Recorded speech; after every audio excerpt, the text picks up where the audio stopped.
Good morning. Can we all be settled now so that we start? Honorable Minister, thank you very much for honoring this launch. My name is Mluleki Dlamini. I'm the Director of Micro, Small and Medium Enterprises in the Ministry of Commerce, Industry and Trade.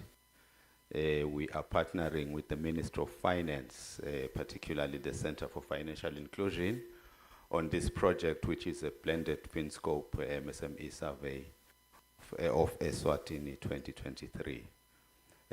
Honorable Minister, we have other colleagues joining us virtually.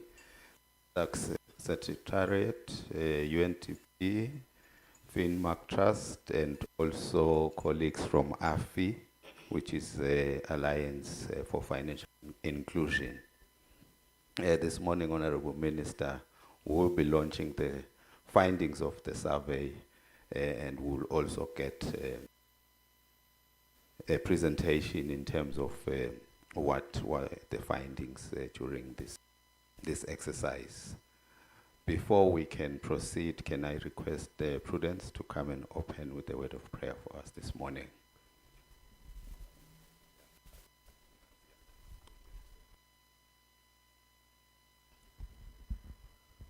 Good morning as well in Metlo. Heavenly Father, we thank you. We give you the praise. We give you the glory. We give you the honor. We thank you, our Father and our God, that your mercies are new every morning. Great is your faithfulness. Your word says, our Father and our God, unless they, Lord, build a house, they labor in vain that build it. Our Father and our God, we are standing this morning, O God, King of all glory, to launch the MSME FinScope survey, standing on your promises, our Father and our God, believing, our Father, Lord God Almighty, that the results of this survey, Lord God Almighty, will take Eswatini forward. We give you the praise, we give you the glory, we give you the honor, our Father and our God. And we thank our Lord and Savior that the industry and the MSMEs in the country will benefit as a result of this activity. To you alone, Father God, be the glory. In the mighty name of Jesus Christ, we have prayed. Amen.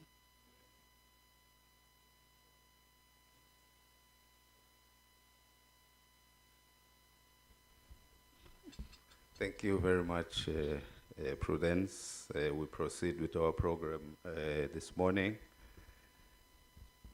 Minister, before I can even ask the CEO of CFI to come forward and address us this morning, let me just give a highlight in terms of what this survey entails. It details that about 68,000 of entrepreneurs in the country are micro, small and medium enterprises, and they contribute to employment of about 98,000.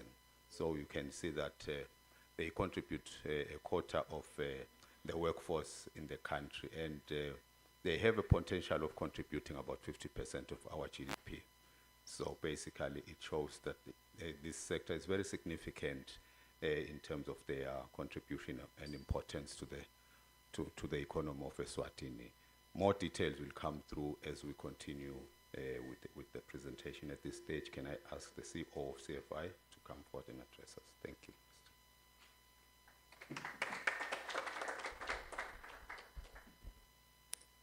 Program Director, Honorable Minister for Finance, UNDP Resident Representative, members of the Survey Steering Committee, representatives of FinMark Trust, SADC representatives, European Union representatives, staff members from the CFI, media houses present today, invited guests, ladies and gentlemen, good morning to you all.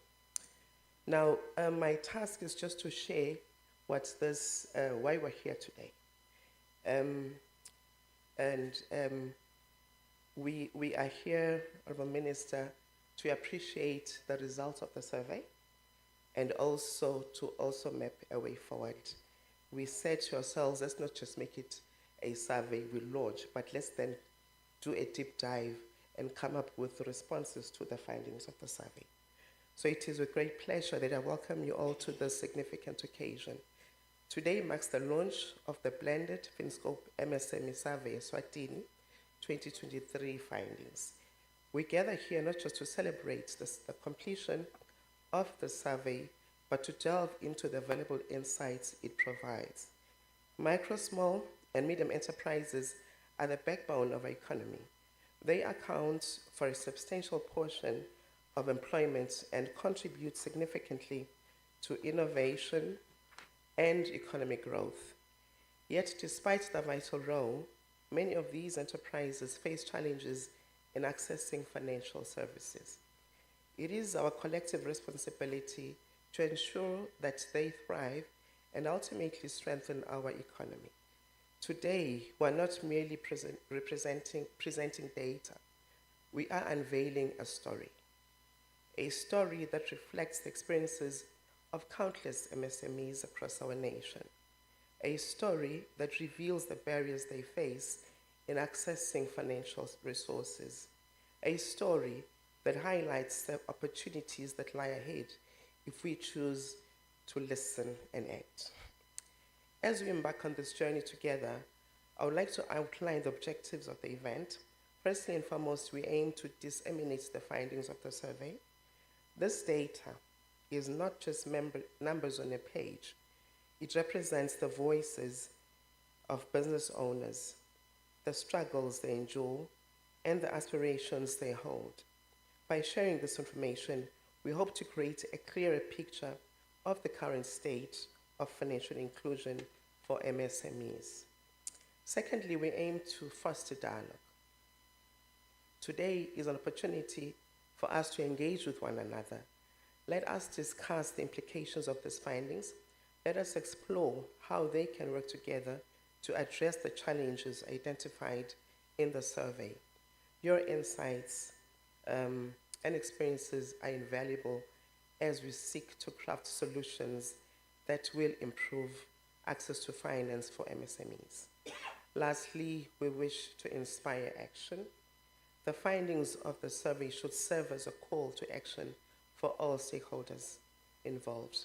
Whether you're a government official, a financial institution, representative, or an MSME owner, your role is crucial. Together, we can pave the way for policies and initiatives that promote financial inclusion. We have the power to create an environment where every MSME can thrive, innovate, and contribute to our economy. As I conclude, ladies and gentlemen, allow me to thank all who played a role in the survey. Would not have done it without your support. As the CFI and the Ministry of Commerce, we really appreciate your support and collaboration. Thank you.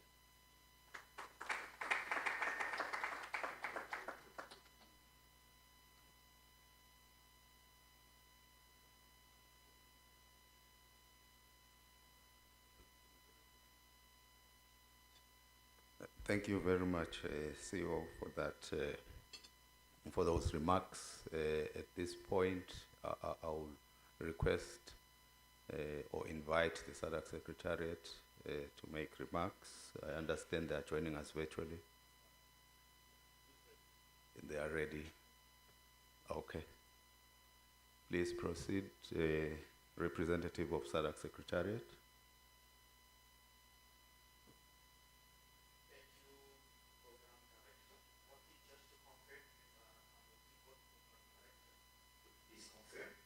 No, we are not.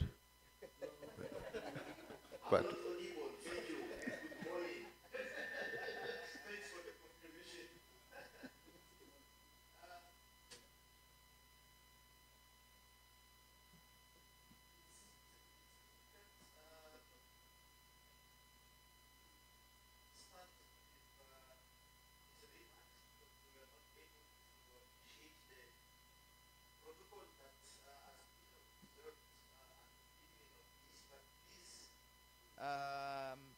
back with me, Program Director.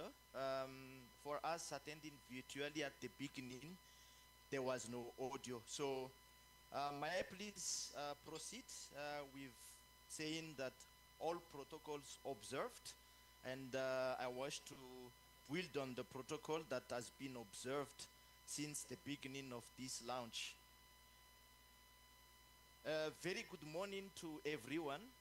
It is indeed a great honor and pleasure for me to make this intervention today on behalf of our Executive Secretary, His Excellency Elias Makosi, to mark the official launch of the blended FinScope MSME Survey 2023 for the Kingdom of Eswatini. Financial inclusion and SMEs' access to finance play a significant role in improving livelihoods, contributing the greater industrialization and sustainable economic growth, and promoting stability in the SADC region. And this is the reason why, through the SADC strategy on financial inclusion and SMEs access to finance, member states have agreed to work together, to collaborate together to improve access to finance for SMEs in the SADC region. Access to finance for SMEs in the SADC region, we must confess that it remains very challenging, and this is due to several factors, both from regulatory perspectives and from the demand and supply sides. These factors include lack of collateral, high interest rates, limited financial products and services that are tailored to the need.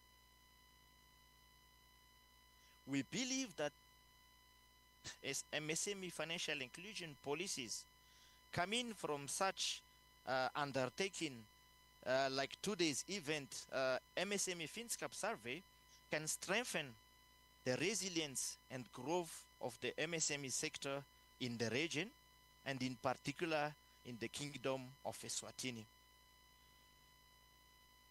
Ladies and gentlemen, the event demonstrates active commitment to fostering economic growth, reducing poverty, enhancing the quality of life of SADC citizens, and importantly, the citizens of the Kingdom of Eswatini.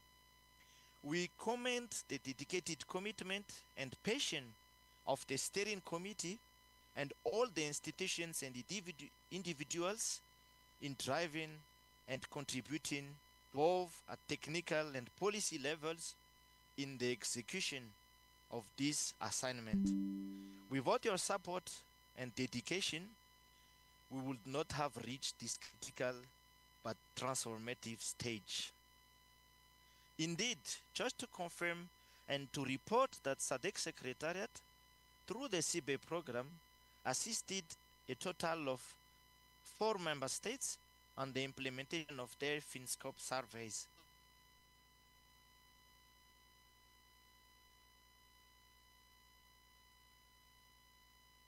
Survey is a key milestone in Eswatini's journey towards economic empowerment, as its findings and recommendations will guide the country in creating an enabling environment for MSMEs to thrive. It will also help all relevant stakeholders to identify gaps in access to finance, market opportunities, and capacity building needs, and design appropriate policies and interventions accordingly. As you will be reflecting today on the critical issues affecting access to finance for MSMEs in the Kingdom of Eswatini, I do believe this will contribute to achieving the SADC vision of economic development, poverty alleviation, and enhancing the quality of life for the people of Southern Africa. I thank you. Thank you so much.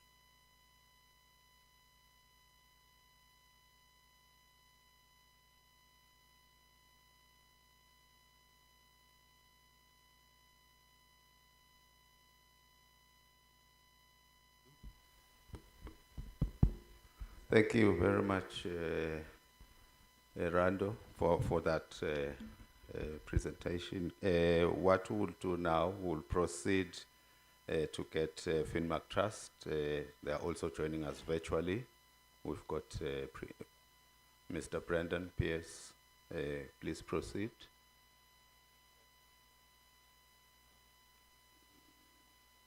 Good morning, Program Director. Am I audible? Are you able to hear me?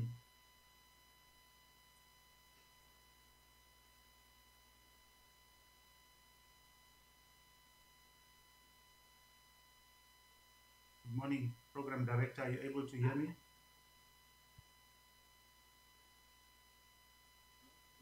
You muted? I'm unmuted. Are you able to hear me now?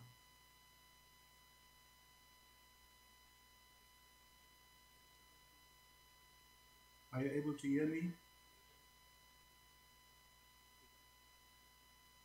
Yes, we can. You can proceed?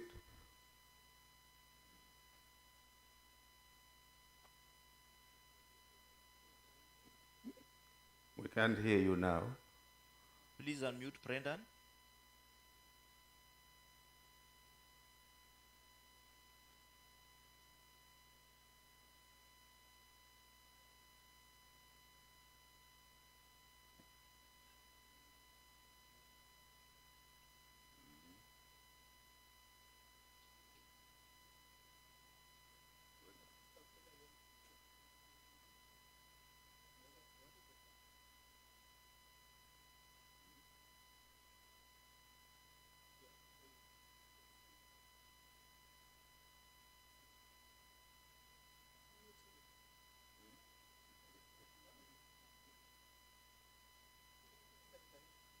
Brendan, we were able to hear you at the beginning.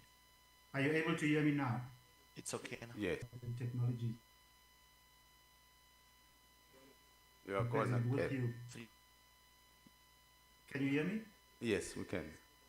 Okay, yes, no, my apologies. This is an exciting moment that I would want to have been physically, but it's not possible today.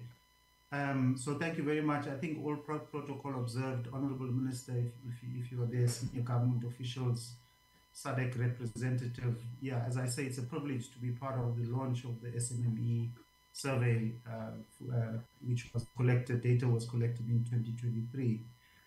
FinMark has been part of your fund for more than a decade, and we're still happy to be involved. So we've seen many successes over this period of working on financial inclusion for consumers and small businesses in Eswatini, and bringing Eswatini into conversations at a SADC level to make sure that across countries in the region we're able to share and learn from each other. And Eswatini has been present in all of those regional activities from the beginning. Some of the successes we've had in the space around cross-border remittances, I think you would all know the big role that cross-border remittances, particularly from South Africa, play in supporting households. And of course, the evidence is now there that these remittances are also supporting small businesses within Eswatini, which is very positive. This FinScope through the FinScope SMME and consumer, we've been able to, over the years, track and monitor and see the progress that Eswatini has made. Again, in this survey, again, progress has been made in areas such as the overall increase in the number of SMMEs, which is which is always a positive sign. The increase in access to formal financial services. Although there's been an increase in formality, I think we've got some way to go. Of course, all of these results come at a time when all countries, I think globally, but particularly in the global south, were hard hit by COVID-19 pandemic. Some of us have even forgotten that we had something like that, but the impact the business and SMME sector felt, I think we're still recovering from that. And I think the results would have been, I think, much more positive if it wasn't for COVID-19. I think COVID-19 put a damper on the level of progress that small businesses in Eswatini and in other countries have been able to do. There are still many challenges that we face clearly from the results. As I said, informality, is a big issue and a hamper to access to credit for growth, access to markets. All of these require attention. One of the findings around business support, and I'm not going to give away all of the detail that my colleague Obad Maposa is going to present, but one of the findings around business support is that there's a high level of awareness of the business support available, but only 30% of small businesses are actually using that. That is an area that I think we need to be looking at quite critically and see how we can improve that. I think an opportunity around digitalization of the sector to increase access to market, to reduce cost of doing business, to reduce the cost of handling cash for small businesses is an opportunity that we shouldn't overlook because it increasingly plays an important role in supporting the sector and developing and creating digital ecosystems where consumers can interact and transact digitally with small businesses. Small businesses are able to, on the back of digitalizing their invoices and their payments, are able to have some kind of business track record that they can present to financial institutions as some kind of formal history and develop a credit profile on the back of that. Those are all important sectors or initiatives that we need to be looking at. Another thing I think we need to keep an eye on is women-owned businesses. I see a reduction in women-owned businesses for this in the survey if you compare it to the 2017 survey. I think we need to be keeping an eye on that to make sure that women are not sliding backwards in this regard. Women-owned businesses. These are all challenges that we need to be tackling together, and they, as Rado says, require strong partnerships. I think in Eswatini, the basis for that has been built, the kind of commitment and partnerships. The CFI creation by the Minister of Finance is certainly unique in the SADC region. I don't believe there's another country that has set up a similar institution, which demonstrates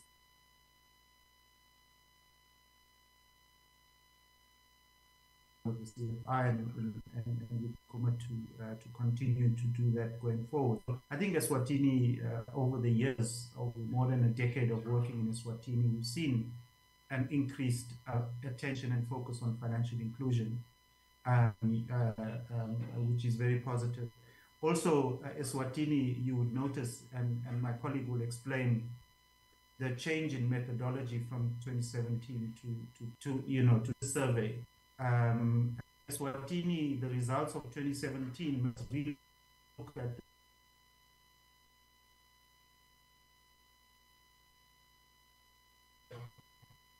we were able to identify those in particular, and they were underrepresented in that sample. And so we had to think there's a lot more accurate and focuses on the key sizes of business. So this mixed methodology that you've seen, as well as using geospatial mapping to identify where the concentration of businesses are, has really increased the data that we get from the survey. And Eswatini was, let's call it the guinea pig. I know there were lots of to's and fro's and backwards and forwards with the Eswatini Stats Office and CFI around this, but I see from the results are a lot more detailed, a lot more accurate than the 2017 results. So we need to thank Eswatini for leading the region and globally for FinScope, because we've then built on this methodology in other countries, Lesotho, South Africa, where we've done it, Malawi, where we've used this new methodology as well. So thank you very much for that. Also, that participate in this, the UNDP, the EU, World Bank, all have contributed, as well as government of Eswatini, of course, to the cost of the survey, as well as the SADC Secretariat through the CBE program. Without this kind of support, we would not have be able to have this data available.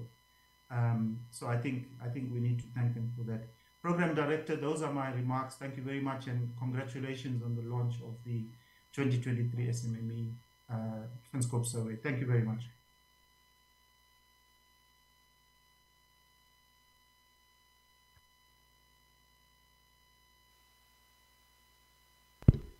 Thank you very much, Mr. P.S. You already started unpacking the results, so I think Obet will have an easy job when it comes to the presentation of the findings.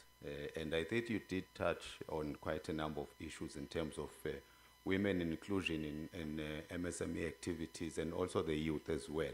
I think we will see that when we present on the key findings in terms of what were the issues that relates into challenges of them participating in the mainstream economy and also addressing issues of informality of that sector. At this point, Honorable Minister, let me call upon His Excellency, the UNDP representative, Mr. Henry Franklin, to come forward and address us. Thank you.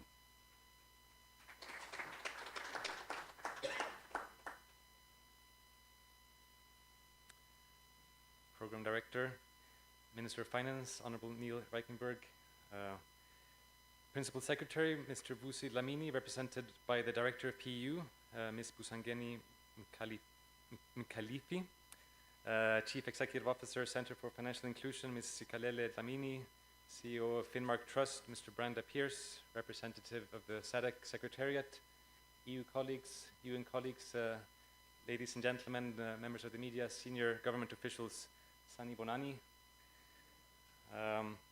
It is with great pleasure that I stand today before you to mark the official launch of the 2023 blended FinScope MSME survey, which has been developed by the Center for Financial Inclusion under the Ministry of Finance in partnership with the Finmark Trust, with support from the UNDP, from EU, and other partners. UNDP's engagement in this initiative is a testament to our unwavering commitment to developing the micro, small, and medium enterprises and our dedication to supporting private sector development in the Kingdom of Eswatini. In a bit of a broader context, the contribution of MSMEs to economies globally is quite significant. According to the World Bank Group, in 2019, in countries where a credible data source was available, MSMEs accounted for 78% of employment, ranging from 50 to 90% in different regions. They also contribute significantly to the value added in economies, particularly in emerging economies, but at a lower level than their contribution to employment. Similarly, in Eswatini, the findings of the 2017 FinScope survey, which of course now is a bit old, but at that time it highlighted that MSMEs are a crucial driver of employment, with approximately 92,600 people working in this sector. That survey further highlighted that many businesses operate informally because of barriers in accessing formal financial services. So in response, in partnership with UNDP and other partners, the Center for Financial Inclusion set out to understand the obstacles that lead MSMEs in Eswatini to operate informally. And this prompted the blended FinScope survey that we are launching today. Honorable Minister, the blended FinScope MSME survey not only focuses on financial inclusion, but also looks at the structure of informality in this Eswatini and its drivers. This dual focus necessitated a change in the approach, which initially focused at the household level, but also now included the enterprise level. And we want to express our profound appreciation to the Center of Financial Inclusion and the Central Statistics Office, the Finmark Trust, and others for their flexibility in adapting the methodology despite the sampling challenges. Such innovative partnerships transcend the usual and hold the key for groundbreaking solutions accelerating progress. Honorable Minister, MSMEs are close to our hearts. UNDP Strategic Plan 2002 to 2025 emphasizes that private sector is a critical role, particularly in the MSME sector, as a driving force for economic growth and employment creation. By leveraging the potential of MSMEs, UNDP aims to support the government of Eswatini in stimulating inclusive job creation, particularly for youth, women, and persons with disabilities, enhancing productivity and contributing to sustainable development in both rural and urban areas. This approach aligns with the broader goals of poverty reduction, inclusive economic growth, and achieving the sustainable development goals through private sector engagement. Earlier this month, I was privileged to join the Minister of Commerce, Industry and Trade here in this room, Honorable Mankoba Kumalo, to launch the new MSME policy, demonstrating UNDP's dedication to policy intervention with a strong emphasis on programmatic actions that benefit MSMEs. In addition, UNDP continues to collaborate with the Ministry of Commerce, Industry and Trade to implement the Citizens Economic Empowerment Act of 2023 fully, further demonstrating our commitment to supporting the government to create an enabling environment for the MSME sector. Honorable Minister, I'm also happy to report that the Ingelo local certification scheme, supported by UNDP and launched by the Honorable Minister Kumalo last November, will soon be fully implemented. This scheme aims to promote high-quality production capacity amongst local MSMEs, so they initially can access domestic markets while paving the way for ultimately accessing and being competitive in the African continental free trade area and global markets. UNDP is involved in several other initiatives aimed at fostering entrepreneurship and livelihoods. In November 2024, we celebrated the graduation of a group of MSMEs incubated under the RSTP incubation program. These startups received seed funding from UNDP to develop their business models, and they now have grown to become employers, and some are export-based businesses. Also, the ongoing Agri-FinTech Accelerator, implemented in partnership with FAO, will contribute towards increasing access to finance through innovative financing mechanisms. With financing from the European Union and in partnership with the government, we're also now starting the project to catalyze renewable energy access and transition through MSMEs, contributing to decarbonizing the economy while creating jobs. And related to this is also the ongoing work with the Central Bank of Eswatini, supported by UNDP, and the NDC partnership to develop a green taxonomy that will guide domestic and international investment in the country. Honorable Minister, considering the global shifts in foreign development policies, countries like Eswatini must establish their own identity in the global market space. Development finance is evolving. It is imperative for countries to intentionally strengthen their domestic economic policies to promote private sector development as the engine of economic growth. Access to finance for SMEs is the heart of that discourse. And diagnostic reports, such as the study that we're launching today, plays a vital role in the process by providing detailed insights into the economic landscape and providing key data for informed decision-making. These findings enable the government and development partners to craft targeted support programs that address the most pressing needs, ensuring that resources are allocated effectively to foster sustainable growth and development. By prioritizing domestic economic resilience, Eswatini can better navigate the changing landscape of development finance and achieve long-term prosperity. To conclude, Honorable Minister, the removal of structural barriers that impede the growth of MSMEs, particularly in terms of access to finance, necessitates a collaborative effort between the government and the private sector. It is essential that both bank and non-bank financial institutions are encouraged and enabled to develop innovative financial products and services tailored to the needs of the MSMEs. And this includes, as mentioned by the Finmark CEO, the tailoring of digital solutions. And I was reading in the digital readiness assessment that was supported by UNDP last year in partnership with the Ministry of Information and Communications and Technology that only about 5.6% of businesses in Eswatini use e-commerce for their daily business. So that's a key area to accelerate. And also by fostering a supportive regulatory environment and promoting public-private partnerships, a more inclusive financial ecosystem can be established that empowers MSMEs to thrive. And in that context, UNDP is also very supportive of the government's plans to review and revisit the land policy, which can clearly unlock a lot of financing and promote business development in the country. So as I conclude, I want to emphasize that all stakeholders must act as one in this endeavor to avoid duplication of tasks and ensure that our efforts are coordinated and efficient. This collaborative approach will not only enhance the economic resilience of the country, but also drive sustainable development and job creation, ultimately contributing to a prosperous Eswatini. And finally, I want to thank my colleagues of the UNDP Inclusive Growth Team, one of them who's here, Mavi, but also Mangaliso and Tabili for actively working on this very important initiative together with all the partners in this room. Siyabonga, thank you very much.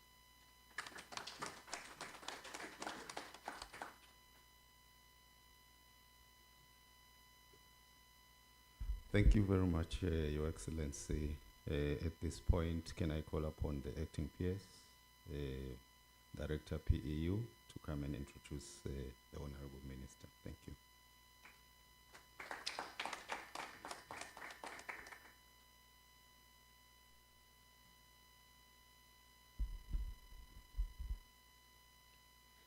Honorable Minister for Finance, I will avoid the name minister. You know what happened in Happy Valley last time to one of our participants.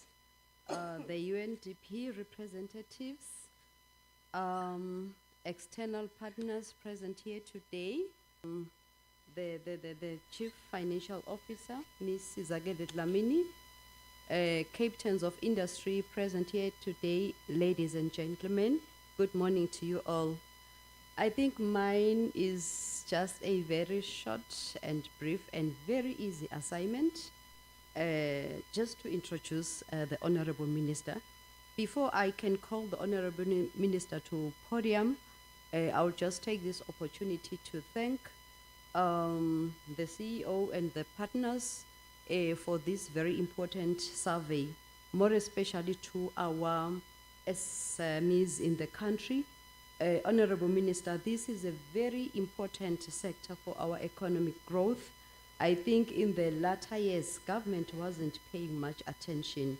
And now, because of the issue of the jobs and also the unemployment in our youth, it is increasing tremendously, and we applaud government for paying very close attention to SMEs, and we hope that it will go a long way to also improve the economic growth of the country, in which Honorable Minister of Finance, you always advocate that as a country we need to drive our economy so that we are better off in the future.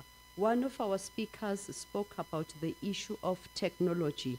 I would say that technology is very important, more especially to our SMEs, because of the proper recording, rightfully said, not only for the financial institutions, because we know they have to have their proper records, the statements, so that they're in a position also to access some financial assistance. It is also very key for them to have the proper records, more especially for tax purposes. We know that in a number of cases, we find that they fall victims of their business being shut down because of taxes, and mostly it is because of the unreconciled recording in records in their businesses. So the issue of the technology is very important, and also the issue of the women participation. And I'm so much excited that the lead person for this exercise, it's a woman that is our CEO. So if you go outside the country advocating for our young ones to join the SME sector, and could you please advocate for women? We want to turn the 1/3 to a 2/3, Honorable Minister. I think this should be one of the KPIs for our CEO. Thank you very much for everyone. Here, can I just now invite the Honorable Minister, who is always present on all invitations. We are so much humbled, Minister. And I think in the few days, I was just counting down that now in the next term, I wonder who will be coming in as Minister of Finance, because every time, no matter the period, you never complain that, oh, it is in short notice. Even if you can have 100 meetings in one day, but you make sure that you always come in when you are invited. I know today you have got another assignment at around 10, but I was so much humbled when I saw you here. Can I call upon you, Honorable Minister, to address the meeting? Thank you very much.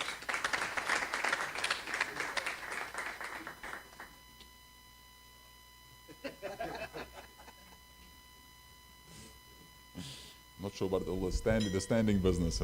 Not so sure it's ideal. Thank you very much, Program Director. Program Director was right. I think last week I was Minister Nickelberger or something like that. I think it was. It was quite comical. But I do apologize. My difficult surname in Eswatini. I've got no problem people getting it wrong. The Program Director, thank you very much for doing all the introductions. The person representing the Principal Secretary at the Ministry of Commerce and Trade, Industry, the UNDP resident representative, Henrik, the Chief Executive Officer for the Center of Financial Inclusion, members of the Survey Steering Committee that are here today, representatives from Finmark Trust, those that are online and those that are here present, SADC representatives and Redo, who did a presentation or discussion earlier, European Union representatives here today, staff members of the Center of Financial Inclusion, media houses present here today, invited guests, ladies and gentlemen, good morning to you all, and thank you so much for being here.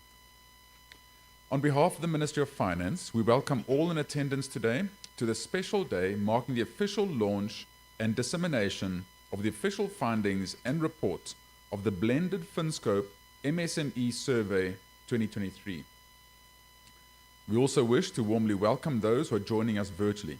The Ministry of Finance is well aware that to conduct such an important national survey, the Center of Financial Inclusion, which is a unit under the Ministry of Finance, mandated to facilitate and monitor the implementation of financial inclusion agenda in Eswatini, got support from many stakeholders and partners.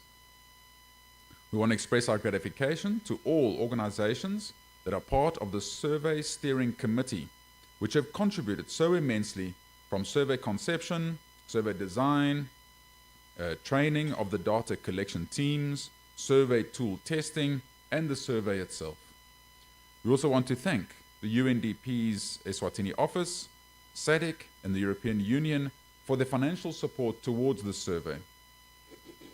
Our appreciation also goes to the Eswatini Center of Statistics Office and ESEPAC for their contribution to drawing the survey sample, providing sound technical guidance and advice, and leading the data collection survey.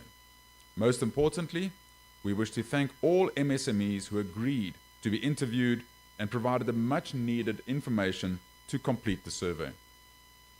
The Ministry of Finance continues to place a high priority on the micro, small, and medium enterprise, what referred to as MSMEs sector, as it recognizes the crucial role that the sector plays in fostering economic growth, generating employment, and contributing to lowering levels of poverty in the Kingdom.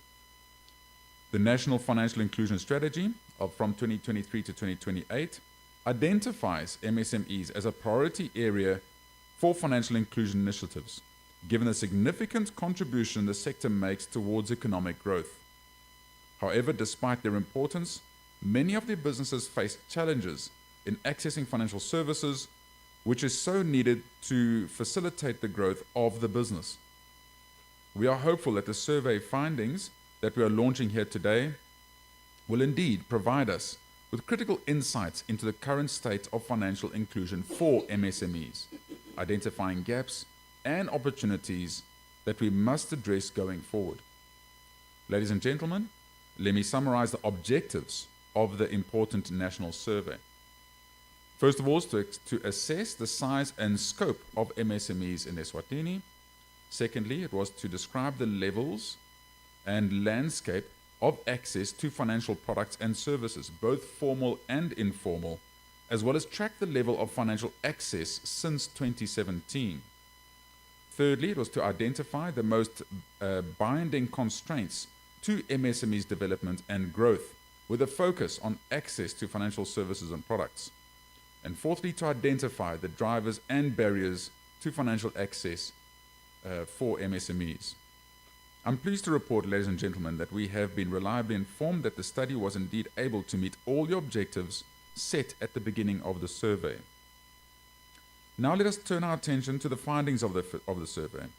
Even though the study reveals lots of positives, the research also reveals a stark reality which I believe we need to address urgently.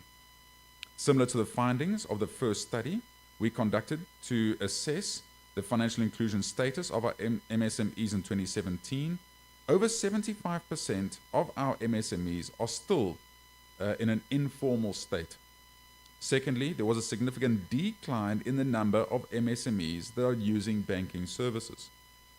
As a ministry, we wish to challenge all concerned to address these two findings specifically that I've highlighted. We are convinced that if this can be addressed, that the sector will contribute more significantly to our economy. Lastly, we have seen a decline in the total number of MSMEs that are financially included. This drop is another cause for concern for the ministry. This is a challenge for all of us, and we need to devise strategies that we can do to correct the status quo. Ladies and gentlemen, I will leave the rest of the findings for the presentation of the main findings, which will follow on later in the day. I once again reaffirm the government's unwavering commitment to enhancing financial inclusion for the MSME sector.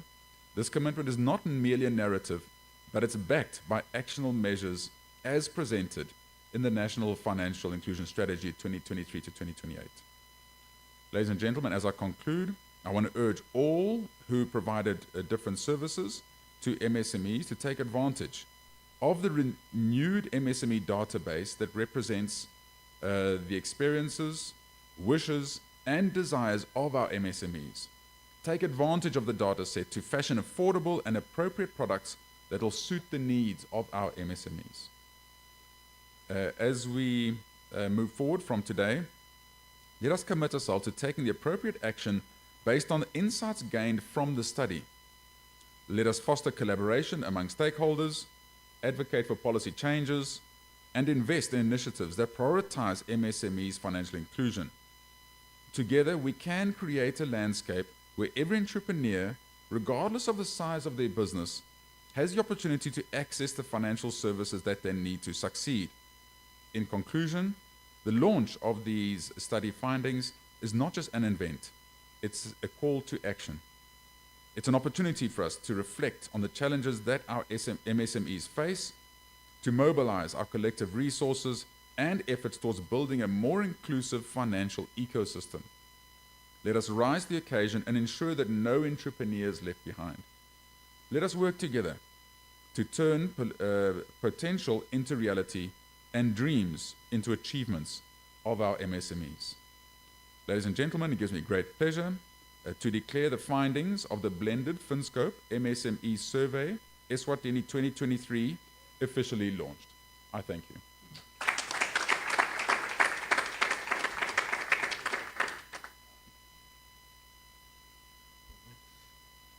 have to adjust downwards. Downwards, Minister. Thank you very much, Honorable Minister. At this stage, if we can be guided in terms of the photo shoot, where you will have the findings document displayed for the photo shoot. I think Setabile will assist us, and then after, Honorable Minister, you are free to attend other duties. Thank you very much.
Can we all be secluded? Thank you very much. Welcome back after tea break. We will now proceed with the more comprehensive presentation on the blended FinScope MSME survey, the key findings. This is where you will then get who have become very close to Finmark Trust. I bid you all a very good to Finmark Trust. I bid you all a very good morning. Let me start by appreciating the previous speakers and this survey being implemented in 2023. As mentioned by my colleague CEO, the methodology has improved quite significantly between the two waves.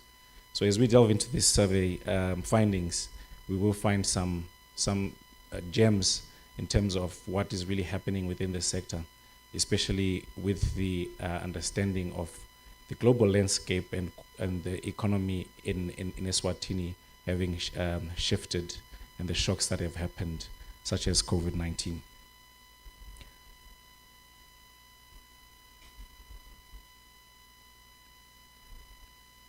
So just to make sure my clicker is working for the online people as well.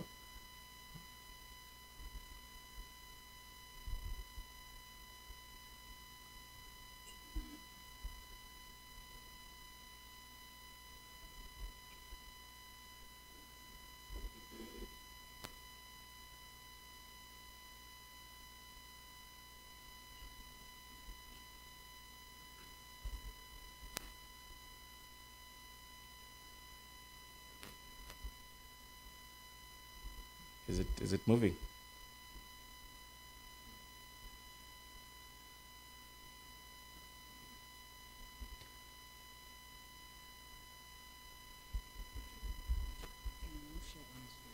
Okay.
All right, apologies for that technical glitch. I'm hoping the online participants will be able to keep up. I'll be sharing from my side. I think they can view my screen on their end. As mentioned, this is going to be quite an in-depth discussion around the findings of the 2023 MSME survey. What we're trying to do today is really to discuss more of the findings and what they mean. Rather, as mentioned before by Mayor Dlamini, the essence of it is to tell the story of what the MSME sector is going through. And in that, trying to find the blocks and gaps that need to be filled and tackled in terms of them accessing finance, business support, markets, and so on. So the outline of our presentation today, the introduction and background has been quite substantially covered, but we'll just gloss over that in terms of the methodology. And also from that, have an understanding of who we are trying to describe and assess today.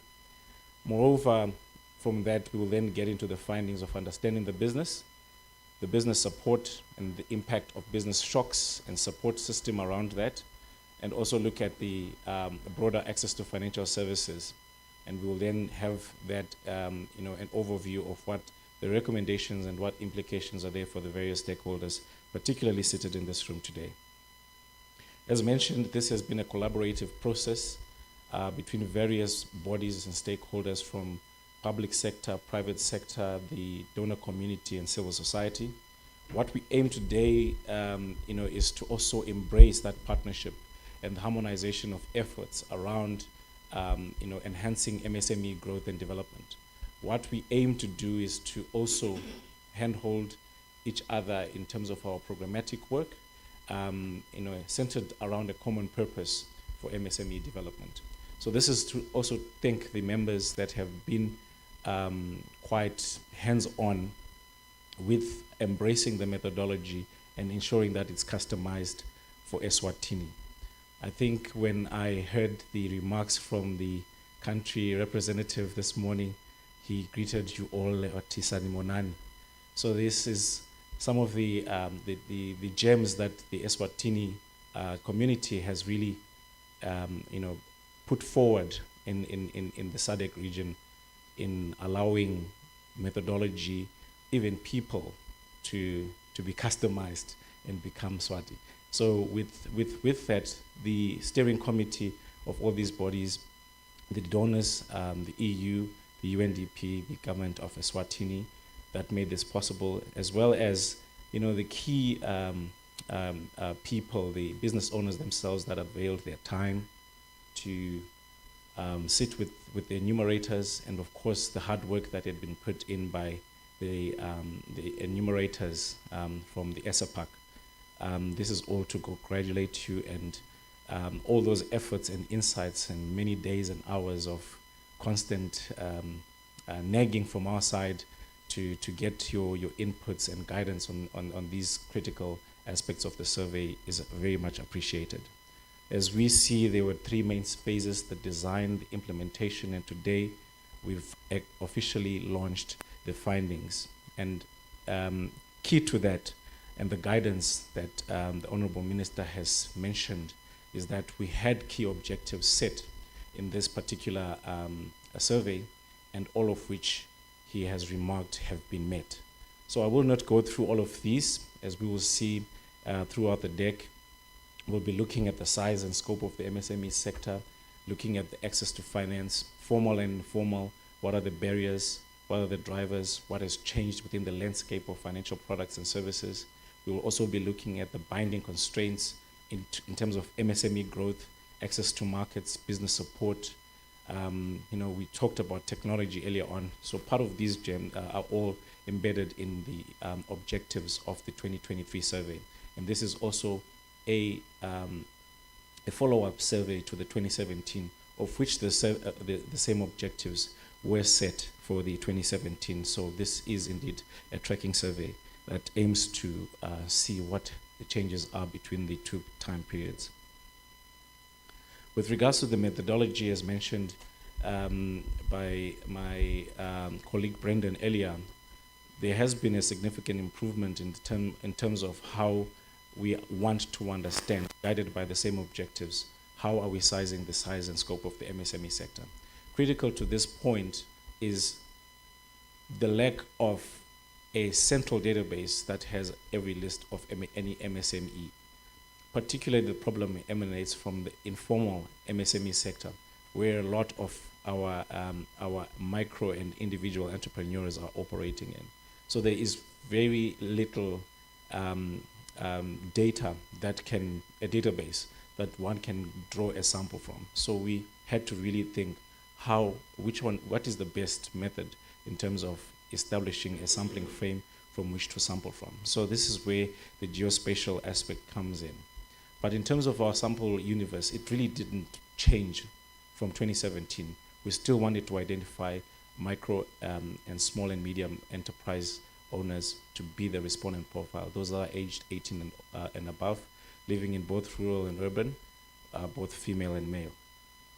So what really supported this was a collaborative effort between the Central Statistical Office of Eswatini, the CFI, ESAPAC, and FinMark Trust to try and mold a sampling frame that is systematically sound, from a statistical point of view, to identify business owners.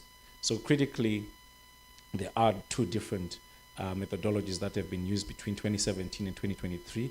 Hence, more insights around the MSME sector have been garnered in 2023 as a result of this. The methodology has been, locally embraced by our CSO office, and in that, that's the kind of customization and ownership at a local level that we are so proud to see, and among the statistical officers in the region. So this is a big thank you to the CSO, for guiding and embracing this methodology to make it the success that it is today. We managed to achieve more than the sample that was required, that was aimed at previously, through the relentless work of the field workers at ESAPAC. And again, thank you for that. And with regards to the validation of the survey, a robust set of technicians from our statisticians, and cross-checking and validation of other data that is available in the country to ensure that the results do indeed speak to the MSME population in Eswatini. So with regards to the main differences, we applied a geospatial sampling technique which allowed us to have a guesstimate of where MSMEs are located in the country. And this allows us to then draw a sample from them. And as we all know that, businesses are concentrated in certain areas, and there's no equal distribution of businesses across each and every area. So with that in mind, we skewed our sample to then go to areas where we were likely to find more businesses. And this resulted in a higher proportion of businesses being yielded per enumeration area, which is the smallest unit that we were sampling at for this survey, which is very much aligned to the 2017. Although in 2017 we used the household approach, so we knocked at each household, asked if there's a business owner, and then created a sample frame. So what this allows us, basically, from a very high level, is that we approached at enumeration level all businesses that were present, which means your local car wash, your local salon where you do your name mezakale, where you fix your car, Mr. Dlamini. It is all these MSMEs that were previously excluded in the count, which we hoped to find at the household level in 2017. But we now approached business premises and listed them, and of course they had to fit a particular criteria. So we're seeing just the differences in the sampling regime improve the findings significantly. This is an illustration of the geospatial distribution of MSMEs when we then take and harvest the data from the actual sample and then remodel where the dispersion of MSMEs would look at a geographical level. And again, this data, as publicly launched today, is available to be used and inform products, policy, strategies, and so on for the various players. As you can see, the distribution, as we go darker into the map of Eswatini, that's where we find a higher concentration of MSMEs.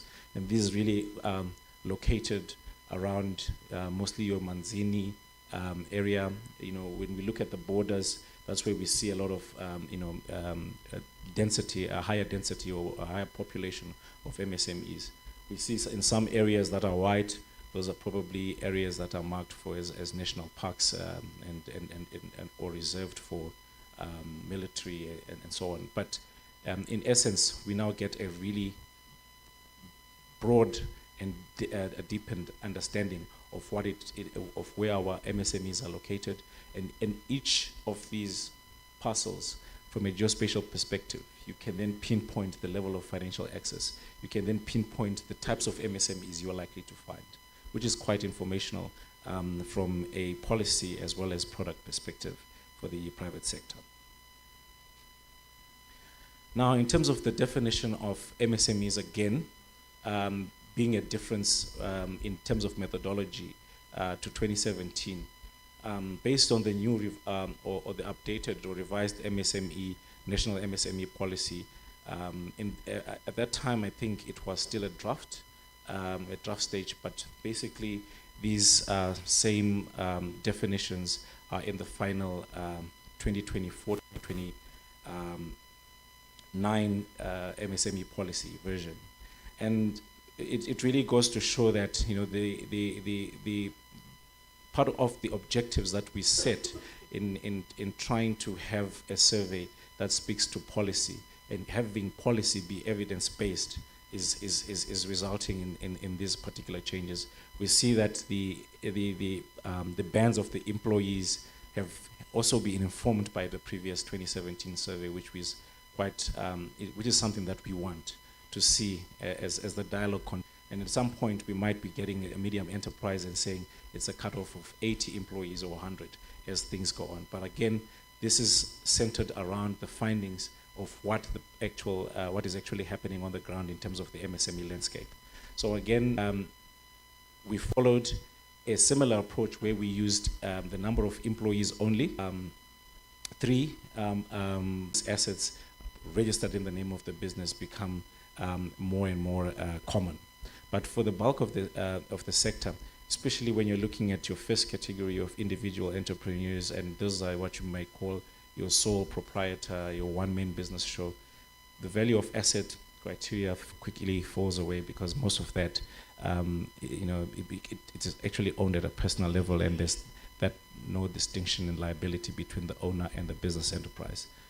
So what we've used, and which will be continued throughout the survey, is the number of employees, and in those categories where below 10 and below are your micro, 11 to 20 are your small enterprise, and anything above 21 to 60 become your medium. And I think the cutoff for 2017 was 50 employees, so there is a bit of a difference in the categorization there. But this is all informed by the policy. With regards to the policy strategic pillars, I think these were you know, discussed in depth in the launch. But again, this shows the relevance of the findings in guiding and speaking to the policy strategic pillars, particularly the business enabling environment. We're looking at infrastructure, the adoption of technology, access to markets, and all these you know, different programs that are speaking to creating a more of an enabling environment for business growth. I think there was quite a, there's something I caught, which was thrive, innovate, and contribute, which is something that we would want more and more MSMEs to be a part of. So this goes through with the different business support initiatives that are there, and we'll be looking at that in terms of the awareness. I think my CEO was also talking to that. The human capital development, access to finance, you know, value chains and markets, and we will be looking at this. You know, a lot of the MSMEs are, you know, unstructured, informal value chains, which are also of low value, which contributes, you know, to that almost vicious cycle that there is no growth, there's stagnation, and you know, what does it speak to the entrepreneurial culture within Eswatini broadly? And again, an important one that was discussed around technology and the infrastructure.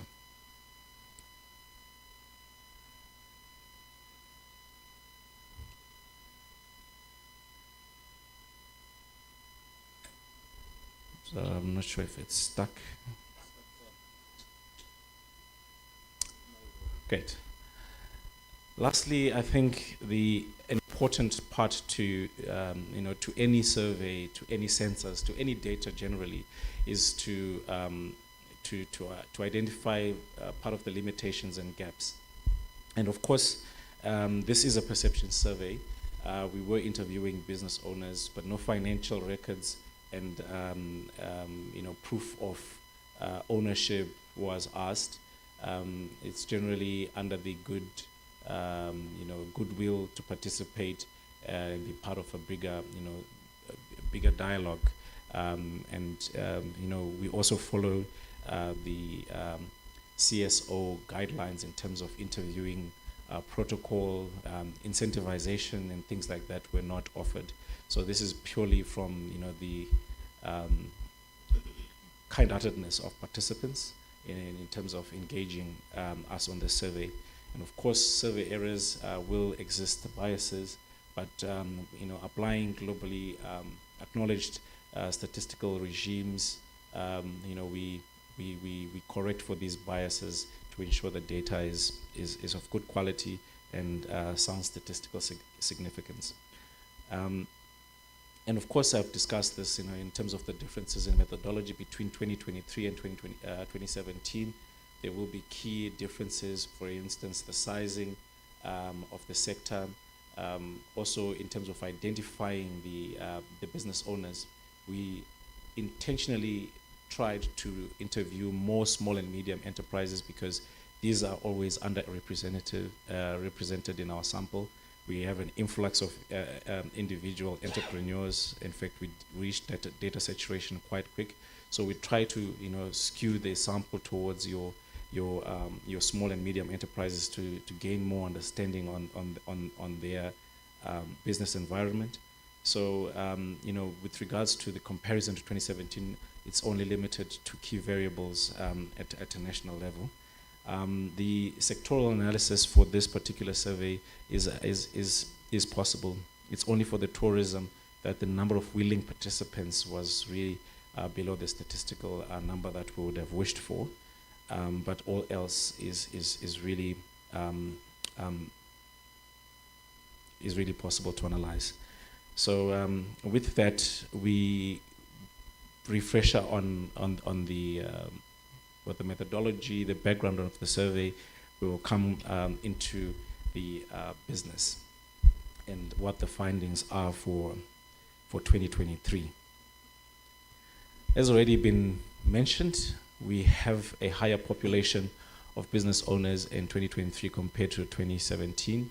Again, there's about 10,000 more businesses with regards to the growth in the population of businesses.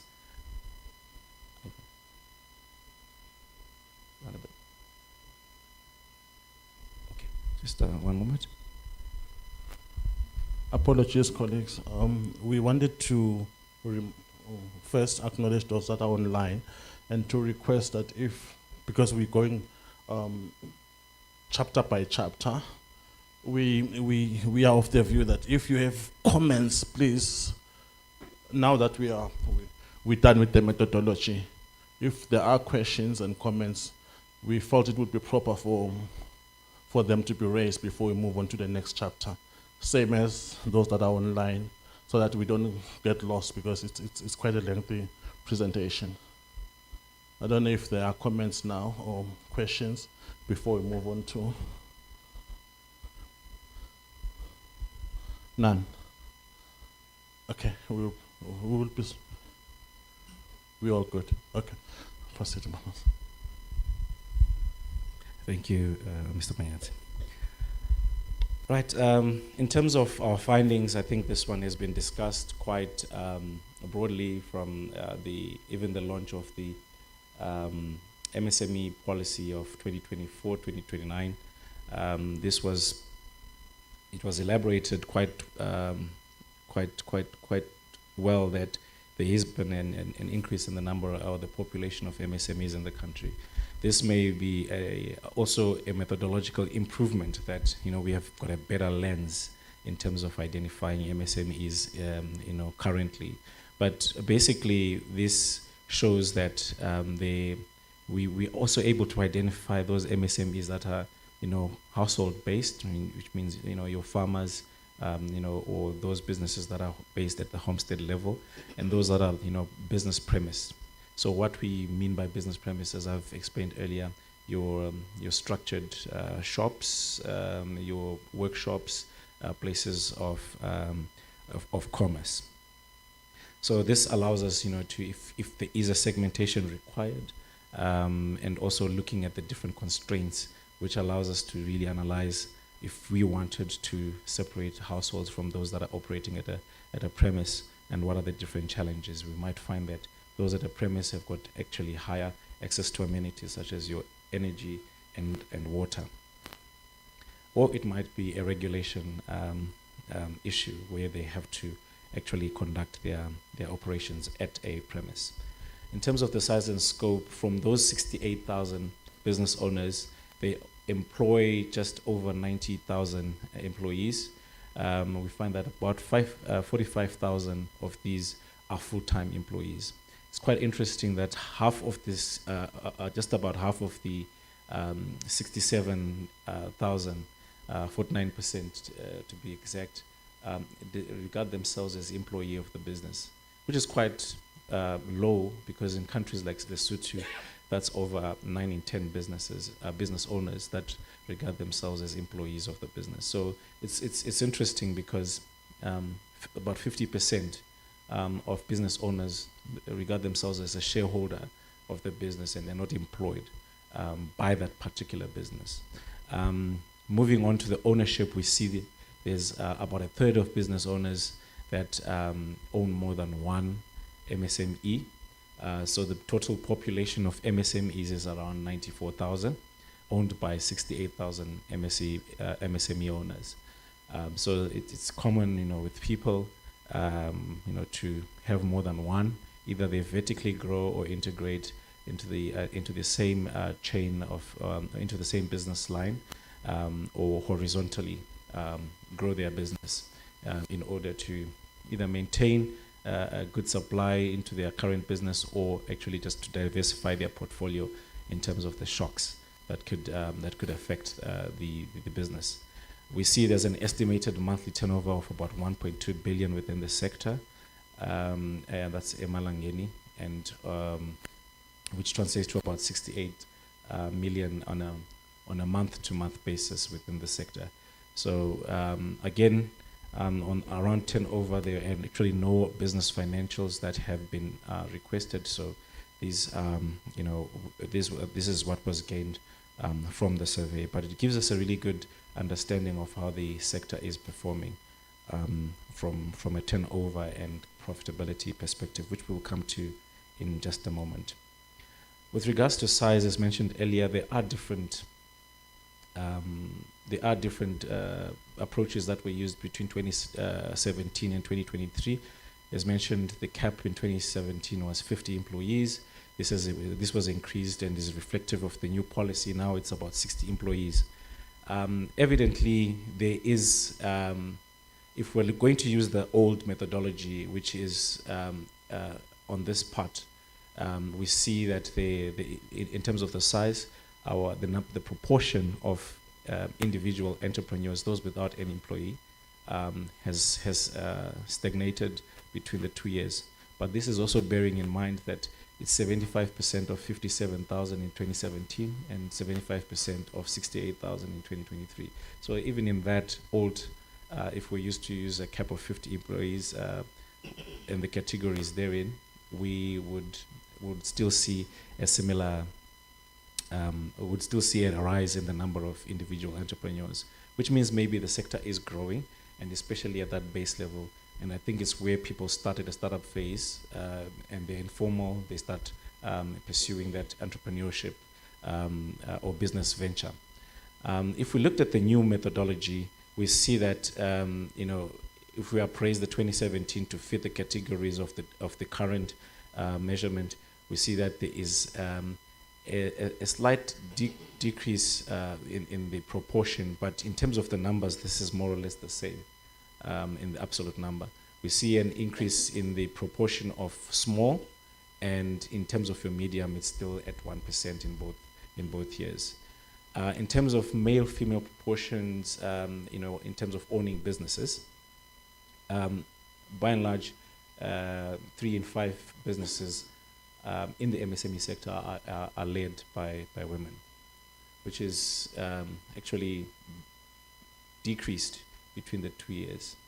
But if we look again, 60% is still giving us more or less the same number of women that are still in the sector, showing that it's still largely dominated by women, but also we'll come to delve into which business size women are largely operating, which we'll find to be in your micro or individual entrepreneurs.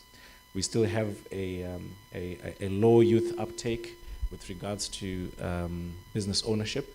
28% of all MSMEs are owned by youth in 2023, which is slightly higher than 2017, but we still want to see more engagement from the youth, in terms of entrepreneurs. I think I heard a former speaker talk about a program, I think it's PRIVE, that is currently targeting youth entrepreneurship. The sectoral distribution for the MSMEs, pretty much wholesale retail dominated between the 2 years, but we still see the lion's share going to your wholesale retail there with 44%, followed by your agriculture and farming sector at around 22%. With the wake of COVID, and again, as I gave a caution earlier, the tourism sector here that we're looking at is severely underrepresented in the data. So in most cases, I tend to overlook it, but once every while, it's good to just see what happens there, particularly because of the impact of COVID on that particular sector. With regards to the distribution as made around the individual to medium, we still see that a large proportion of MSMEs are micro or individual entrepreneurs. So we'd want to see more and more growth in your small and medium enterprises, the graduation and the sustainability of MSMEs through the various programs that I've heard, such as your incubators and your growth accelerators, which we'll come to when we discuss the business support. With regards to the distribution, just to compare the two, between 2017 and 2023, we still see that your wholesale retail sector are largely the taking a lion's share of the sector with regards to MSME, your agriculture and farming coming in second, your community and household. So the change is really a lowering proportion of your manufacturing from 13 to 8%. Again, if we really look at the numbers, there is not really much of a shift. 8% of 68 and 13 of 57 kinds of evens out. We see the same with construction and your business services. What has really increased is the number of the proportion of business services that has increased from 1 to 11%. And I think with regards to business services, they were looking at your professionals, your accounting, your IT. All of them have been lumped into that business services and offer more of a formal business offering to other MSMEs and the general public.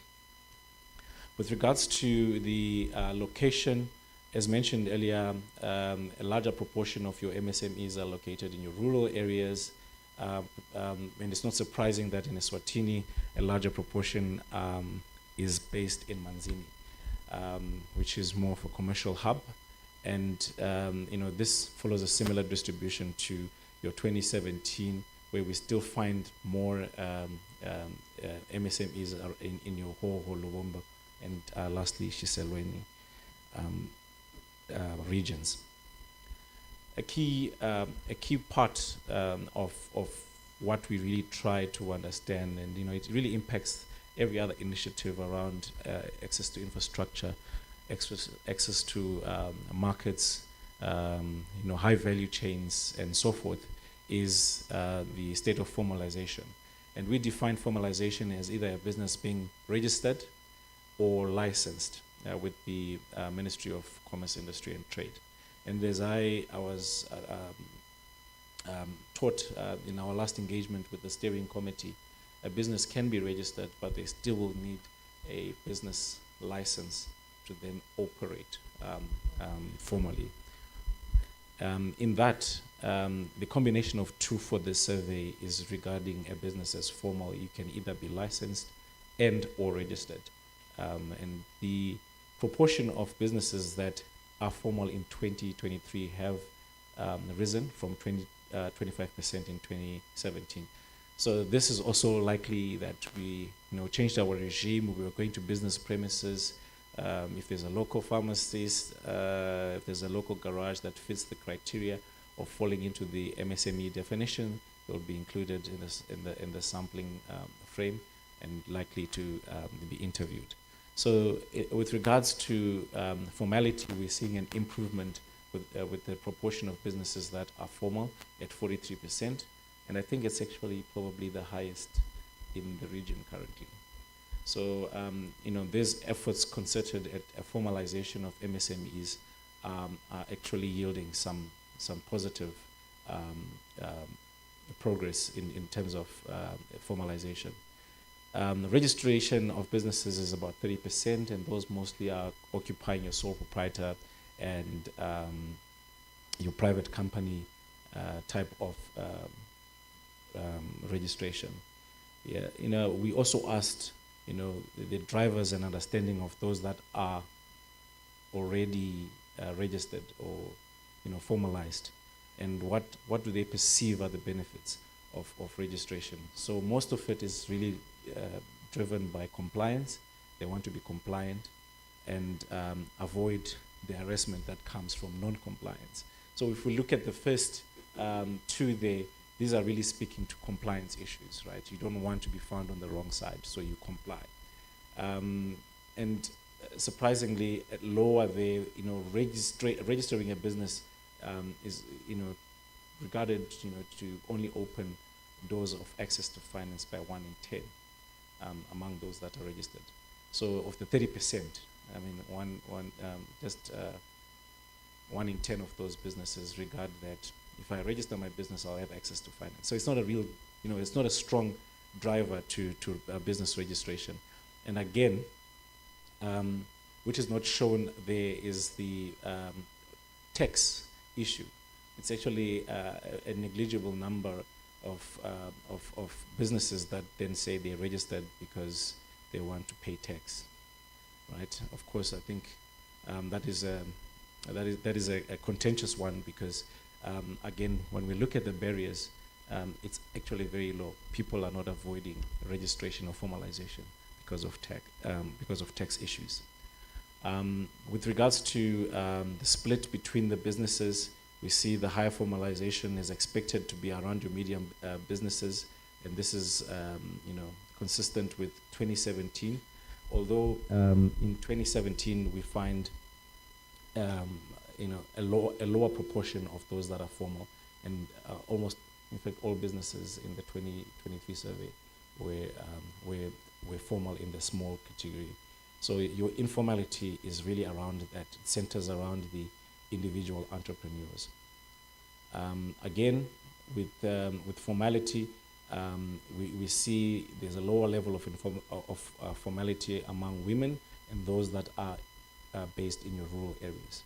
So in terms of trying to catapult, we already have a description of where we are likely to find informal businesses, who they're likely to be, and we can even go further and describe the sector, the trade in terms of this, the region in terms of where they could be, and we can pinpoint and have a mannequin of some representation of what an informal business owner would look like based off this data.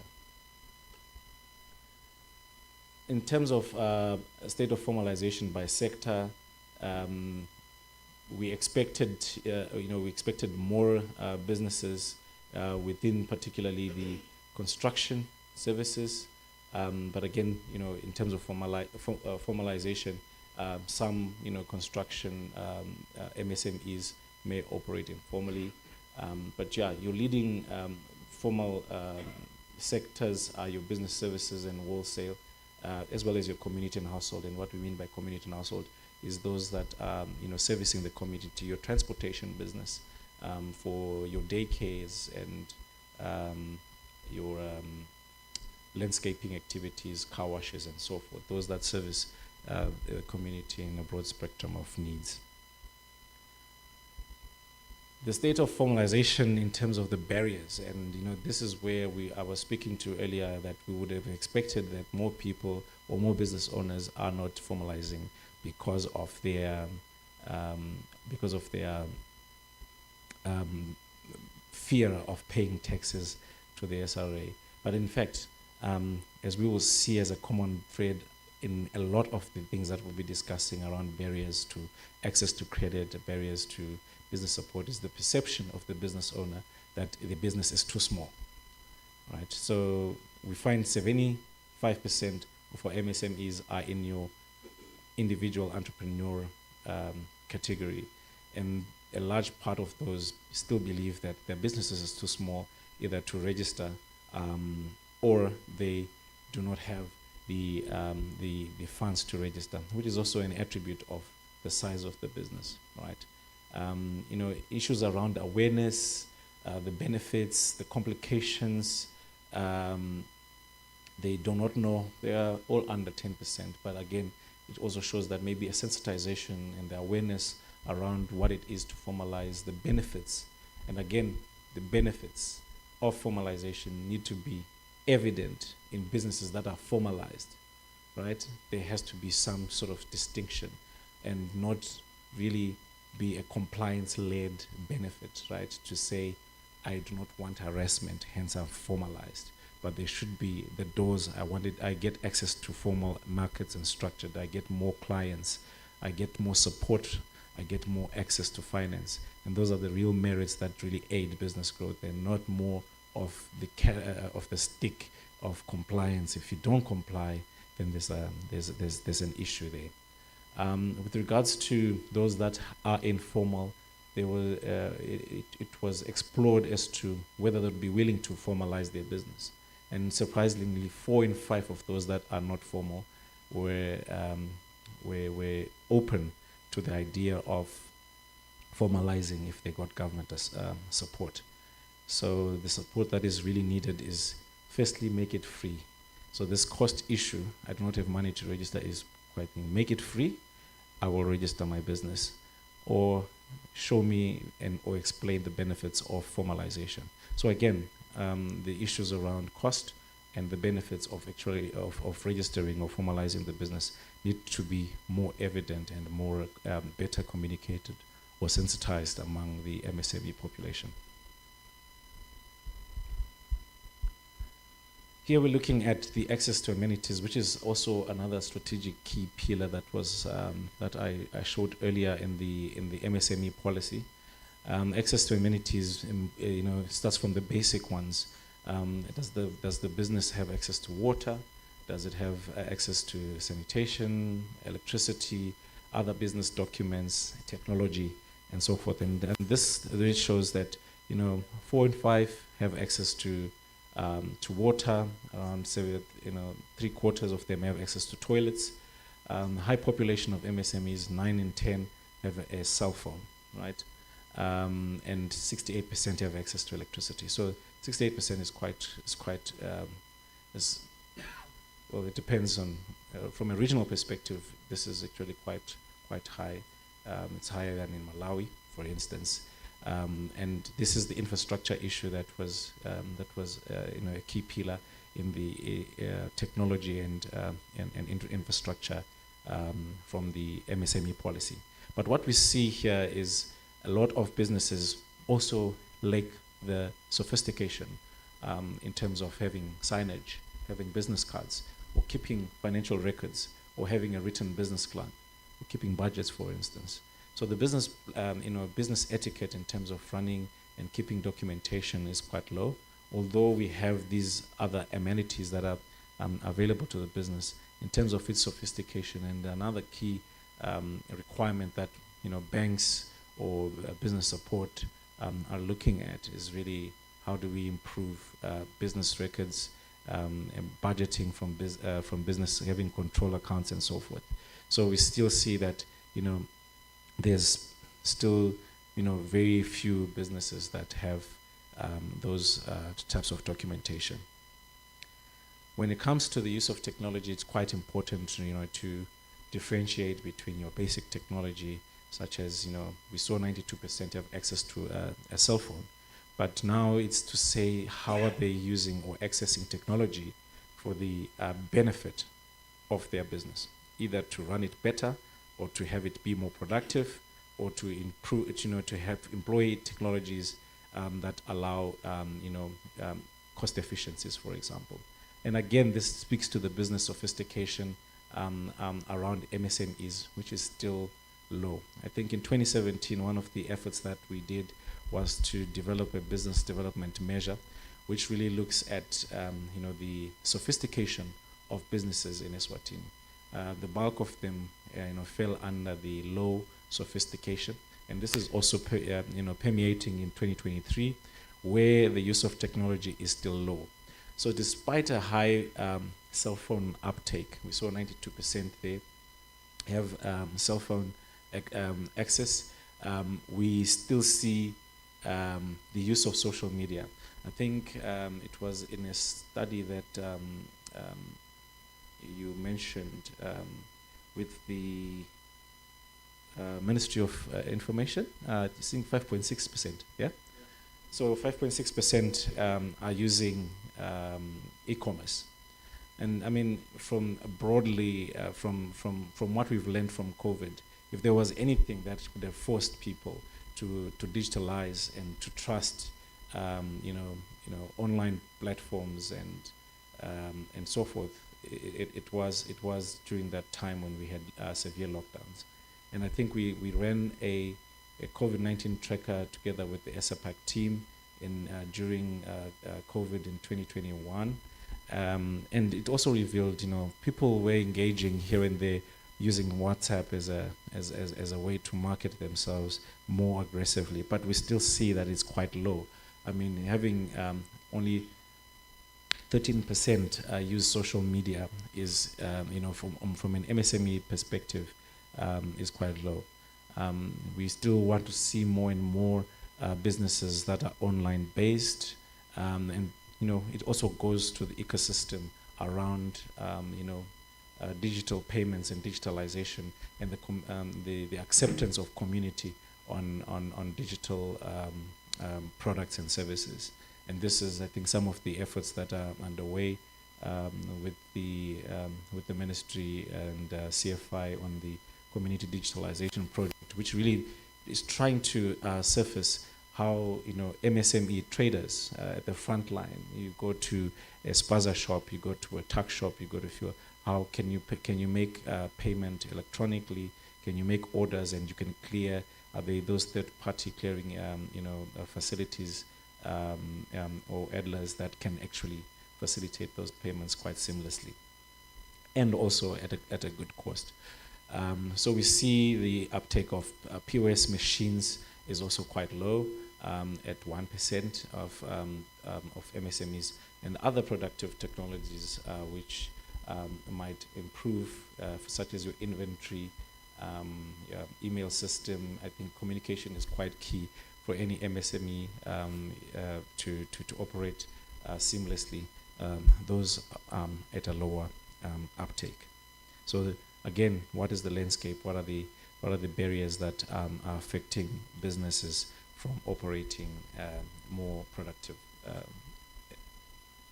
With regards to personal income, and here we're really looking at the business owner themselves and what their personal monthly income would really look like. We're seeing an increase in terms of the proportion of business owners that are earning more on a month-to-month basis. Of course, this has not been adjusted for inflation between the 2 years.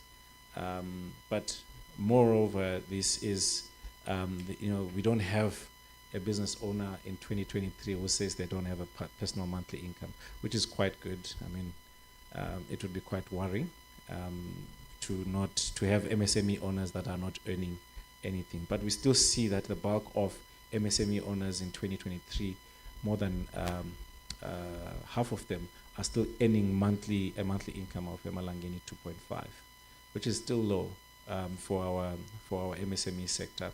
That's again, we need to focus more on making more meaningful livelihoods from the MSME sector. With regards to the reliance of the business, about 56% of MSME owners say that their business is their sole source of income. But of the remaining 44%, we also find half of them saying that they rely on other MSMEs. So if we put the two together, we've got about 78% of the MSME owners that are reliant on the sector, right? So there is a really strong reliance on the sector. Of course, sole dependency on one MSME has dropped in 2023 compared to 2017, but we still see that the sector, in terms of sustaining livelihoods, is still of key importance for almost 4 in 5 business owners. With regards to the personal monthly income, maybe this is where, if you're looking at going into business, which sector to delve into, your construction and your business service sectors are that's where business owners are earning more in terms of their personal monthly income on average, just about 7,000 on a month-to-month basis. Of course, this is not taking into account all of their expenditure, if they are plowing some, if they've got multiple sources of income. This is just the combined income bracket from the survey from a business owner perspective. And this, it is almost, if you juxtapose it with the mean monthly, the monthly profit on a month-to-month basis, you see that your construction people, this is in US dollar, are actually lower than your wholesale and retail from the business perspective. But from a personal monthly, of course, the business owner and the business might have a separate, in terms of profit and monthly and what they would pay themselves. As we saw, almost half of business owners in Eswatini consider themselves an employee of the business. So they might be deriving a wage or salary from that particular business. But in terms of it being lucrative, the wholesale retail, which still takes the lion's share in terms of MSMEs in the country, it has the highest mean monthly. The community and household has the highest, followed by your business services.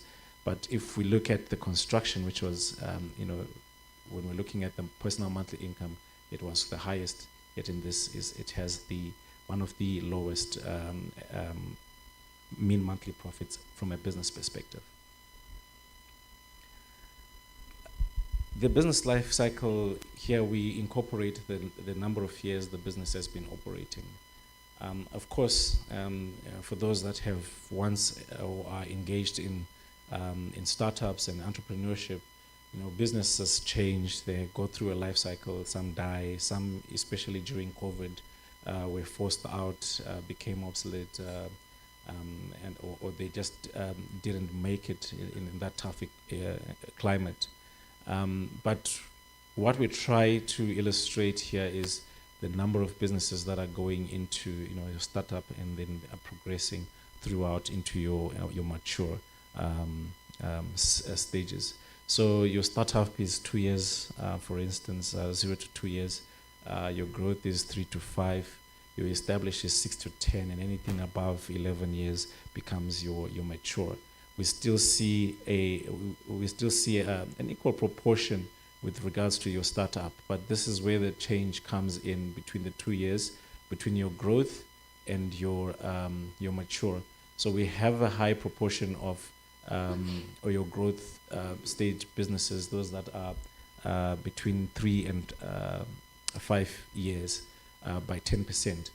We still see, for a stagnation in the proportion of established businesses, but we see a decline in those that are mature. So there are various factors, economic, social, political, that could affect this, but we're seeing a lower proportion of your businesses aged 11 years and older.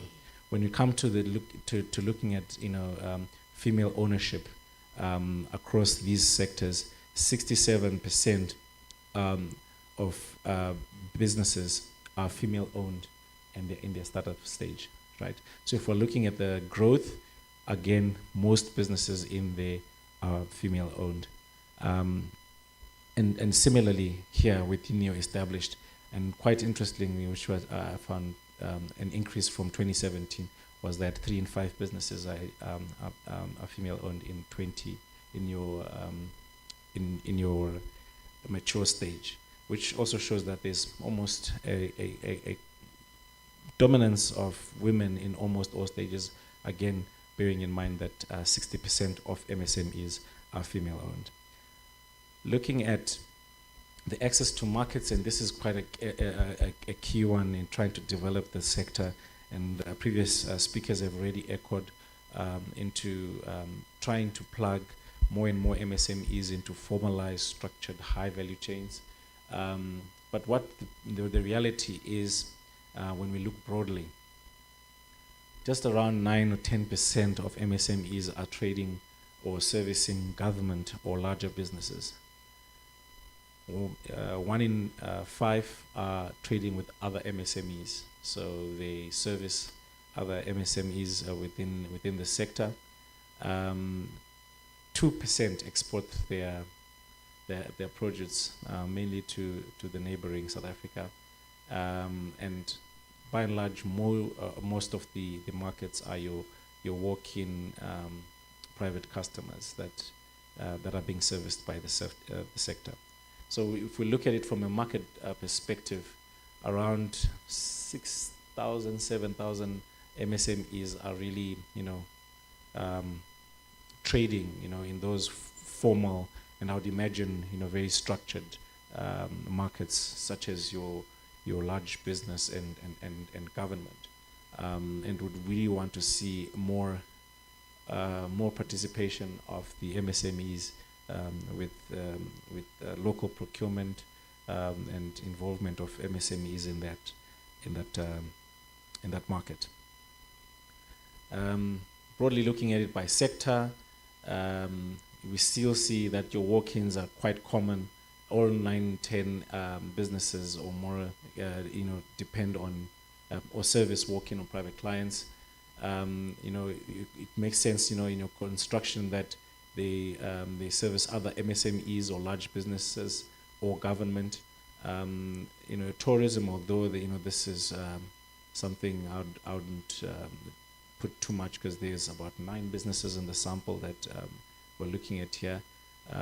But broadly, other sectors, there's still that sort of that dependency on your walk-in private clients, which really makes it quite a harsh environment when we had the lockdowns and we had to look at only essential service providers and what it meant for other sectors, particularly those that depend on these sort of gatherings in your tourism and hospitality business, your manufacturing that were considered non-essential service providers, what it meant to them at that particular point in time. So we'd want to see a more diverse and formal, market access by the MSMEs, particularly within these 3 other SMEs, large business, and your government.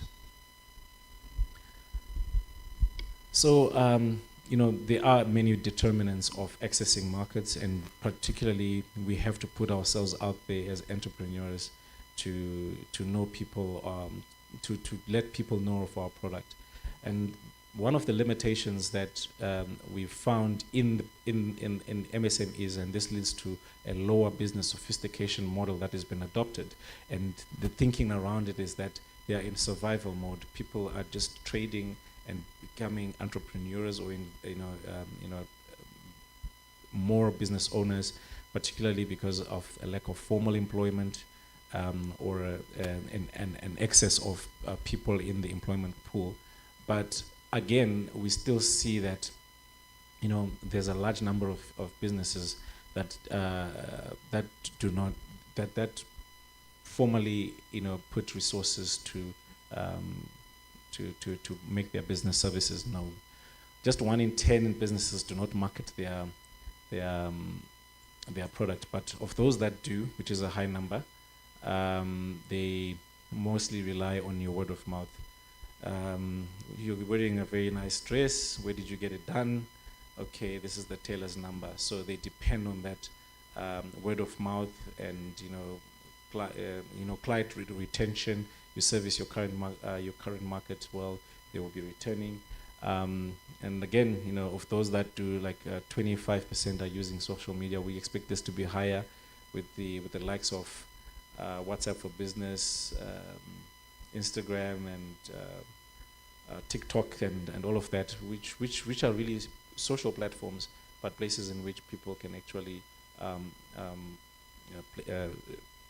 plant their businesses and improve their client base. We saw earlier the use of signage is quite low. What is even lower in that is your business card nowadays. I don't know. It seems like everyone has a QR code that you can use. The issues of pamphlets and brochures to make your business known is low as well. So by and large, the sophistication is more like, what can I use that is free for a business, considering that a higher proportion of these MSMEs already are making very low turnovers and have low monthly incomes.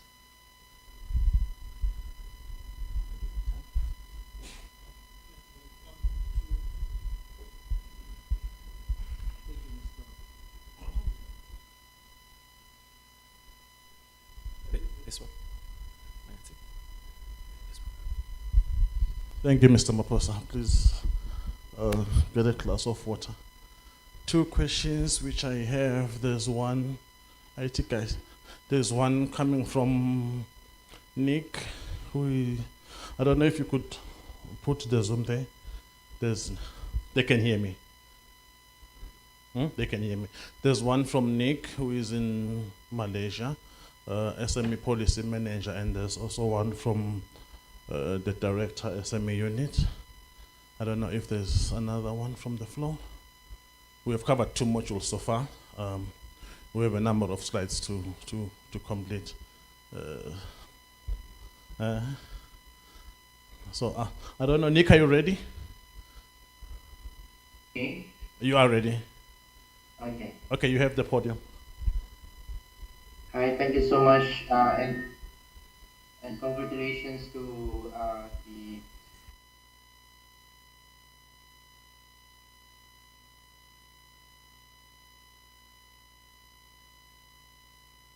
back to originally when you mentioned about the different sector or different sizes of MSME from 2017 to 2023, it seems that the number of medium SME has been declining for 2023. So I just wonder, what is the reason behind it? And secondly, on the increase on the business cycles, sustainability. So it seems that there has been an increase for the startups and growth by 4 to 5% for startup, and also from growth around 10%, which is good because this is also, we want to link in terms of the access to finance, because these are the two main segments which are really hard to get financing. So I just want to know, in terms of initiative, maybe other members from the API network could also learn from this. Thank you so much. Those are my two questions. Do you bring yours or we respond to next questions first? Thank you very much. My question basically it would be to seek clarity on the slide which speaks to formalization and registration. I think we talked about being at 43% in terms of formalization of businesses, and we have 70% of registration. So there is a slide that speaks to that. I think it's quite confusing because registration and the formalization, I think we really need to make that more clearer for everyone. Thank you. Thank you, Director. Before Obed comes in, colleagues, there's a CFI team which is in the house. There's Miss Prudence, Miriam Umnisi, the one Nangdong Bugago. There's also Pumzile, there's me. And then we have our expert, Babe Maposa and Mabuza. But if there are questions that relate to CFI, and we also have CSO at the back, if we have got questions that speaks to the methodology, we are happy to respond. Thank you so much. Albert, do you wanna go for it? All right.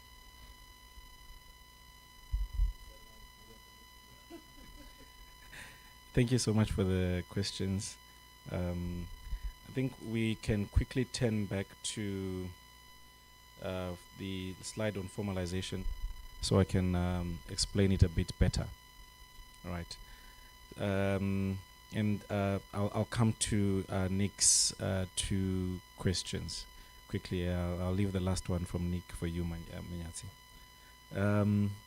The slide reads that 43% of MSMEs in the country are formal, and the formal is a construct of two main, can I say, stances.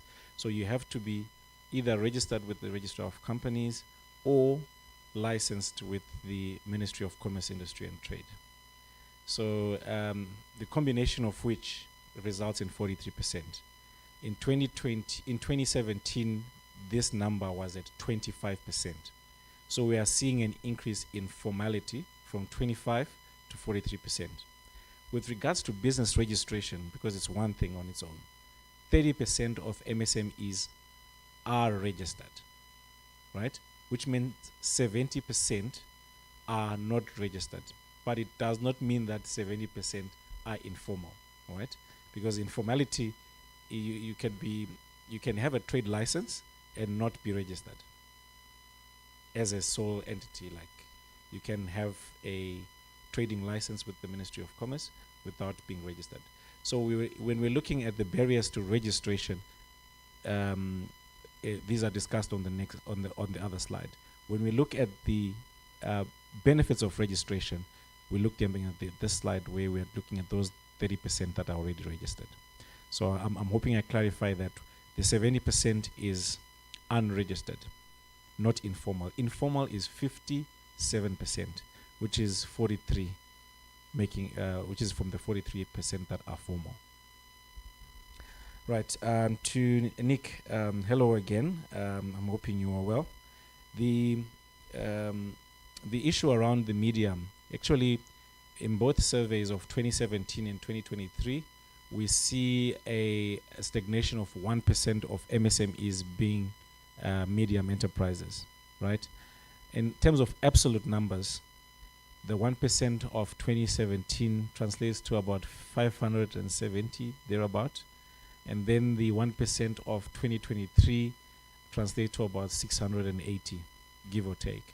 So we're seeing actually there's an increase in the number of businesses that are medium enterprises. But again, the methodology that we use, we are not a tracking survey of, we go to the same businesses, right? It's a random sampling technique in each wave. We do not go to the same enterprise from one wave to another to see if they are growing, if this particular business is growing or not. So it's quite difficult to then give a response to any increases. For instance, we're seeing that there are about 100 businesses that are now in the medium sector. It is difficult for one to say that these are the same businesses that were there in 2017, or or that the increase comes from a particular industry that opened, and the construction. There's a lot of investment that has been going on, and it's been there were direct spin-offs or impacts on the MSME sector, particularly the medium. So it's quite difficult to respond and allude that from this we can conclude any decrease or increase in a particular sector. But we do know that there are various initiatives from government that try and grow the sector. But we also know that there have been external shocks, such as a shrinking global economy, impact of COVID-19, political social unrest, and so forth, that will come to in a bit. But in terms of the essence, growth and decline in particular sectors, we would like to think that the economic and environment has a larger role to play in that. Unfortunately, we cannot deduce that from these findings. The last one is for you, Mr. Manyatsi, from Nick.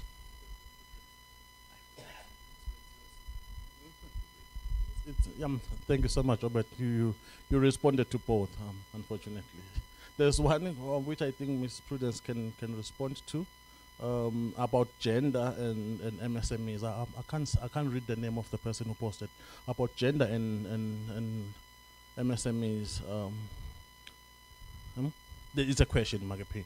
I don't know if Mapos, if you could go to the slide where there's gender, number of business owners. Yes. You will notice that the presentation is such that we are comparing between 2017 and 2023. For instance, you're on the right slide. Yes, I was saying, colleagues, you will notice that in 2017 there were 65% business owners who were female, and in 2023 they are at 60. So the question of Prudence, but see, what can we say about this, given the state of MSMEs in Eswatini? Why do we think we've got less business owners in 2023 compared to 2017? Can you respond? You can. Thank you. But I think actually Obed has already touched on the fact that the economy is shrinking, and knowing gender issues and gender equality issues, when we have economic shocks, then the people that are most affected is the women, because they will tend to step back and not commit to the businesses because they are trying to juggle with time and their other activities. And I think the other issue that Obed may not have touched in terms of the issues that will further impact the businesses, in terms of what we are observing during the study that we're doing, the diagnostic study on the greening the SME sector. We are anticipating that SMEs, including women SMEs, are going to be impacted more, because the more we have the climate issues, the more even the financial institutions are skeptical in terms of extending financial support to the SMEs. So this situation might change in the future because of the fact that with the climate issues and not having sufficient cushion to cushion businesses, most businesses are going to be affected. But in terms of the gender, when there are economic shocks, it's what happens. The women are the ones that tend to step back because they have to juggle with other responsibilities and not commit that much more on their business. Yet, actually, even if you look into the report, they are the ones that are in the informal sector, because what they tend to do, they tend now to be more survivalist than thinking around issues of growing their businesses. They think first of putting food on the table and paying school fees. That is what comes to mind for them first. And then they are impacted when now the businesses needs to grow, so they don't commit most of their resources towards growing their businesses. Thank you. Thank you, Prudence. She is our gender specialist at CFI. I knew you were going to crack it. You will notice, ladies and gentlemen, that as you go up, most of the ladies are owning the micro. But as you go up, medium, I don't know if we have that slide, Mapos. If we look at them, those that own the medium and the small, most of them are now males, because of what Prudence just said. They are more survivalist. They are thinking about sidlani nje masishane as compared to the men that are looking for something bigger. But thank you so much, Prudence, for that. I don't know if you want to add something, Robert, or you're looking for the slide. It's hidden. Okay, but colleagues, we have put the report here. Those who are looking for a digital copy, please scan this and you'll get the report here. Thank you so much. Any other comments before we move on? Comments, please. Going once, going twice. Are you still with us or you answer? Because I'm being. Let's proceed. Let's proceed, my boss.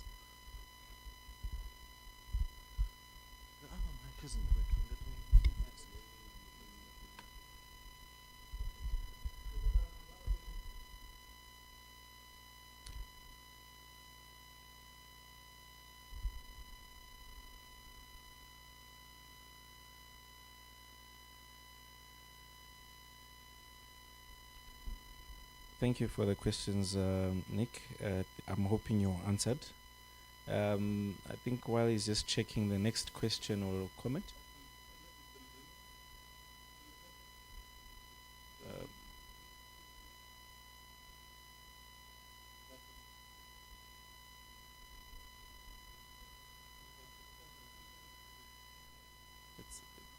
It's for who? Yes,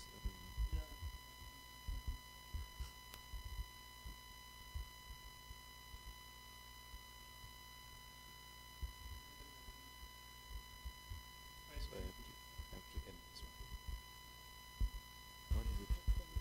No, let me read it. It will take a long time to. Okay.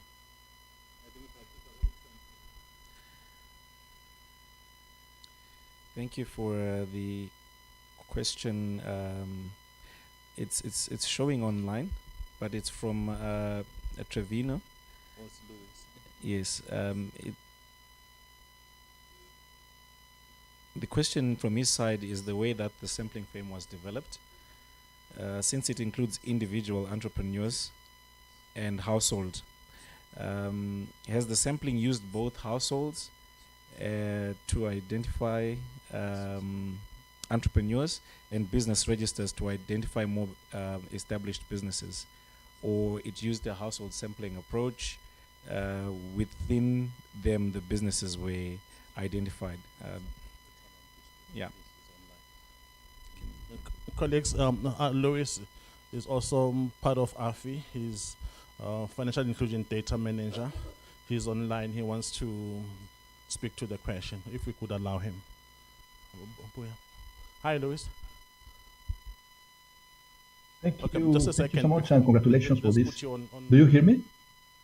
Yes. Thank you so much. Congratulations for this very important research. And well, my question is more about the sampling on how it was structured, because my question is if you used like a regular household structure, something to identify within the enumeration areas, households, and then you ask within their household they have entrepreneurship, or you used business rate identify different business, or my question. I don't know if it's clear, my question.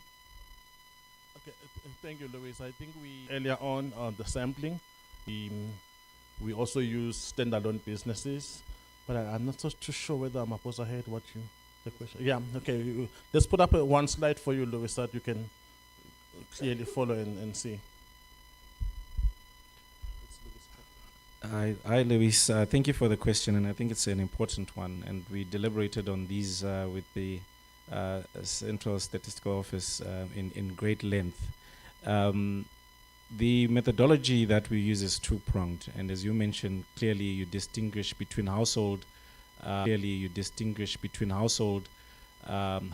and business premises. And if it also depends on where you go. You might find that the business premise is actually located on a household structure. They call those hole in the wall type of business, where it's a house and then there's a counter or a hole in that on one side that actually trades either as a carpenter, as a household, fast food goods, spaza shop, or you can even find a hardware that is adjoined to the structure. So the complexities can be there, But just to distinguish that, a business premise ideally would be that structure that is purely for the business. So it could be a car wash, it could be a garage, it could be a workshop where the people are making furniture, wardrobes and all of that. It could be a farm or an abattoir.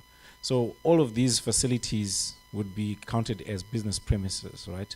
And you might find business premises at a household or a homestead in Eswatini's case.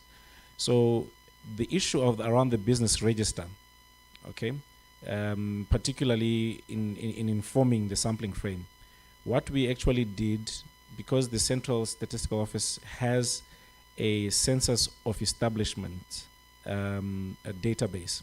This is also geospatial in nature because it allows, it has addresses of all listed businesses and all listed establishments, which also includes a variety of clinics, police camps, and so forth. But we then allowed that to be overlaid with the other geospatial data to create the concentration and location of where we are likely to find MSMEs. So within that particular area, we then conducted a full census of all structures in there. We would have households that have businesses, households that do not have businesses, as well as business premises. There were other structures listed, and I'm going to show you this slide. I'm hoping it's showing on your side. It's only showing online, right? On our side. I'm not online anymore. I've been kicked out of the Zoom, but it's on slide 5, which shows the listing of distribution and structures. So we have business units, we have households with businesses in a particular structure, in an EA, and then households without businesses and other. And our cartography team is here. They also include a borehole because they took GPS coordinates of that. It also includes a clinic or any other structures that are within that vicinity. Okay, so because this was also validated with using your satellite image and other data. So in a particular enumeration area, we had those 4 main categories, and we sampled from the first 2, because this is the universe of business owners. Those households with business owners, or a business unit, which is a premise, basically, like as explained, a garage and the like. So within that, it allowed us to have a more robust sample. From that listing, as you mentioned, from the business registry, where we have you're likely to have more of your small, medium enterprise businesses, those would have been covered sufficiently within the sample because a census would have been made. And like I mentioned earlier, we tended to bias more towards this because you'd go to an enumeration area, you find 5 small or medium enterprises, we take all of them, and then the remaining 5 to 7 interviews are then from your other, individual or small sectors. So that allowed us to have a more, representative sample on all the parts of the MSME size. I'm hoping I answered you. I can see probably the slide. Thank you so much. Thank you. Excellent. No, thank you. Because also, I think that's a very useful aspect to consider also in other countries that doing a similar exercise. So thank you so much. Thanks to Luis for that. I'll quickly move forward if there are any remarks. CSO, are you fine? You're fine. Yes. Just And Obet, if we could allow Nick, he has a second after CSO. You said you are happy. That's good to answer. Okay. Okay, Nick, are you ready with your second question? I don't know if you can still hear me. Yes, we can hear you. Thank you so much again. And in terms of the business of startup, in fact, it be from 4 to 5 for growth. Good. Whether that more Sorry, Nick, you're breaking up. prevailing due to their higher risk. So just want to know in terms of the regulations and initiatives.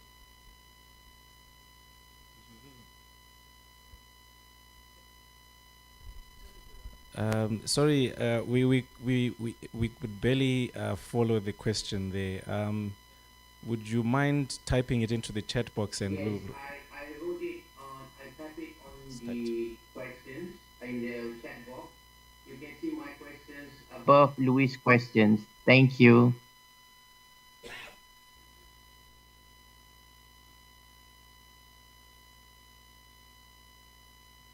All right.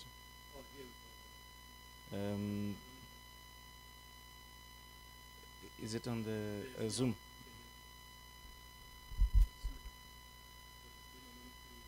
Okay.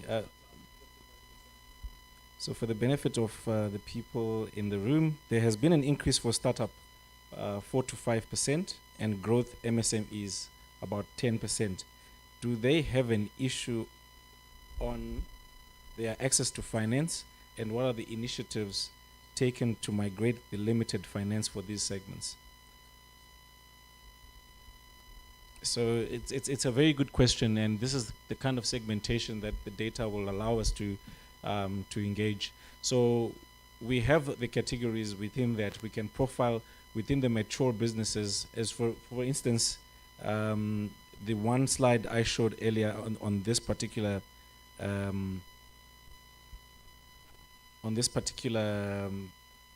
point that is raised by Nick is the proportion of female owners that are within each phase. So we can actually look at the startup versus growth and so forth. So we're seeing an increase, for instance, as is mentioned in the growth from 19 to 29%. And this question is really around: are there any constraints within those businesses in this particular phase around access to finance, and how can we assist them? So the segmentation, the analysis is not displayed here, and we are happy to run it, and it's also probably not in the report because that is a very specific cut in the data. But I would imagine that, and we'll see it later, and I want to answer your question more thoroughly after having looked at the access to finance part in the next segment. So we'll just park that one there for now, and I'll circle back to the categories around the startup to mature when we look at access to finance, without giving too much away at this point. So thank you for that, Nick. We will revisit this in the next few slides after I've just rounded up the employment part. So quickly to back to the to where we are. I'm not sure if it's showing online. We are on slide 40.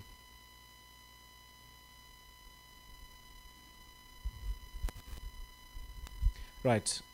In terms of the MSME contribution, and this is part of the real conversation that we have to engage more, is how do we increase the employment capacity of the sector? Not only to just employ more people, as we've seen more of the only 17,000 of the 68 are employers of full-time employees. How do we increase that number? But mostly for the remaining that are non-employers, how do we increase them, their livelihoods to be more meaningful and structured in a way that gives leaves more money at the end of their business day? Roughly, we have 17,000, which is about a quarter of businesses being full-time employers. They have about 45,000 employees, and of these, there's various benefits that they include in when structuring their the employment facility within the businesses.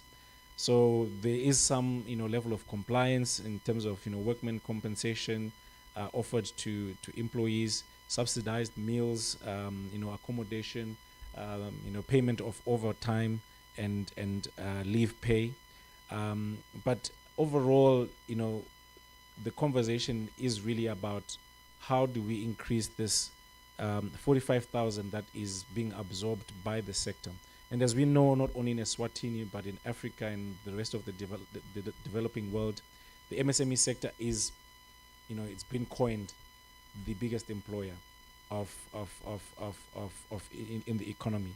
So how do we make sure that the jobs that are being offered are more meaningful, and these employees have the adequate benefits, the minimum wages, and also have structured contracts, right? A large part of these employees, a large number or proportion are male. They are also people with a decent level of schooling. There are additional insights that can be gained from the data in terms of if your business required skilled labor, can you find that labor? So in terms of the people that are coming out, we're looking at youth that are graduating and what is the absorption of that kind of labor force by the sector. All of that data can still be mined from the findings. We see a large proportion of those that have employees paying their employees largely through cash, and only 8% through digital financial services. So how do we also transform that, despite what we will see as a very high number of formally included business owners? In terms of employment by sector, we see the wholesale retail being the largest employer, and followed by the community and business services sectors. Surprisingly, of course, I've been mentioning this, that the tourism sector is not really representative, but we see that of those businesses that were interviewed, their average of number of employees was the highest at 22%. Other than that, we expect those labor-intensive sectors such as agriculture to have more employees on average, but here it's mostly because these are full-time employees, they've got few.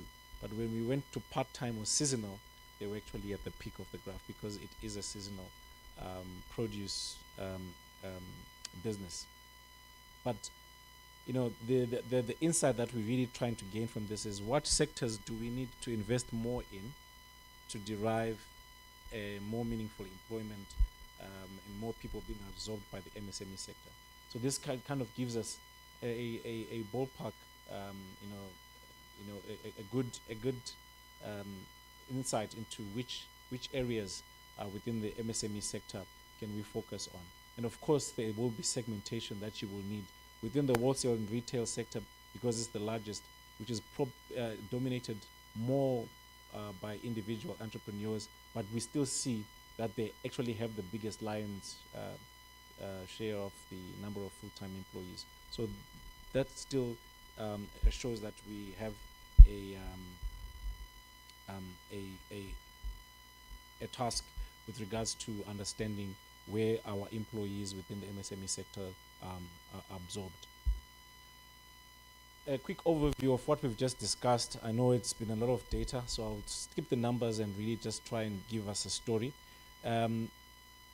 We are still seeing more and more micro enterprises within the 2023 survey. And this really shows that the dependency of the sector from a livelihood perspective is not declining. In fact, it's being more cemented. Despite what shocks have been endured in the past 5 years, we're still seeing a higher participation of women in the sector. A larger number of businesses are still in the rural community. We're still seeing the wholesale, retail, agriculture being the front runners in terms of the proportion of businesses in Eswatini.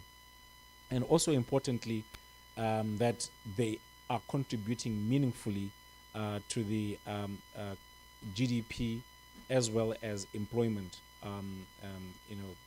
of Eswatini. So the sector's importance it cannot be undermined or understated, rather, with regards to the efforts that need to make sure that there are more structured, more formalized enterprises. We are seeing a rise in those that are formalized, but really tangible benefits of formalization still need to be channeled through. And I think that's sort of understanding that most of these MSMEs are actually quite micro in nature. The kind of support that is required to bring them, to be structured and operate in more formal markets needs a more deliberate effort in changing the landscape within the MSME sector, which comes really from the other pulling macroeconomic or macro level factors that we're seeing not only in Eswatini but in the rest of the region, with changing geopolitics and so forth. How do we then fare and make a more sustainable market, particularly because the larger proportion of them are your vulnerable groups, such as your youth and your women. Quite quickly, looking at business support, we had mentioned this, or rather my colleague Brendan did earlier, that the business support levels are quite high in terms of people knowing about one or more type of institutions that offer business support. So your Inhlanyelo, your SETCO, your World Vision, FinScope, and they're quite well known. But when we look at the translation of awareness into usage, then we see a changing shape, because from the 84% that are aware, only 30% are using these facilities, right? And if we look at the type of support that has been used, we see, half of these that have received any have used these facilities, claiming that they've used them on how to get loans, finance, or operate on credit, which is quite useful. I find that's quite in line. In fact, when we did this survey in Malawi, there was a discourse between the services that are being offered. So most people will go there for a free lunch, spend 2 days just to not stress about their business. And then they'll tell you that it was the most useless time because we are being taught the same things about how to run our businesses that we've been running. There's a discourse between what the material that was being offered by support organizations and what the businesses were really looking at. So, to find that a lot of what the support, the 30% that are saying is half of them are saying they were actually accessing on how to access credit loans is quite encouraging. Some, of course, have been taught how to start a business, which is 13%. So it's quite interesting that of those businesses that were interviewed, which are currently operational, have had some coaching or support on starting a business. The impact of COVID happened. As mentioned, we did a COVID-19 impact tracker survey. We had a couple of waves. Initially, it was quite high. 20% of businesses were closing down. Around between November 2020 and April 2021, we did another survey, and that fell by half. But in that particular phase of the business, you then realize the support that you depend on government to give you relief.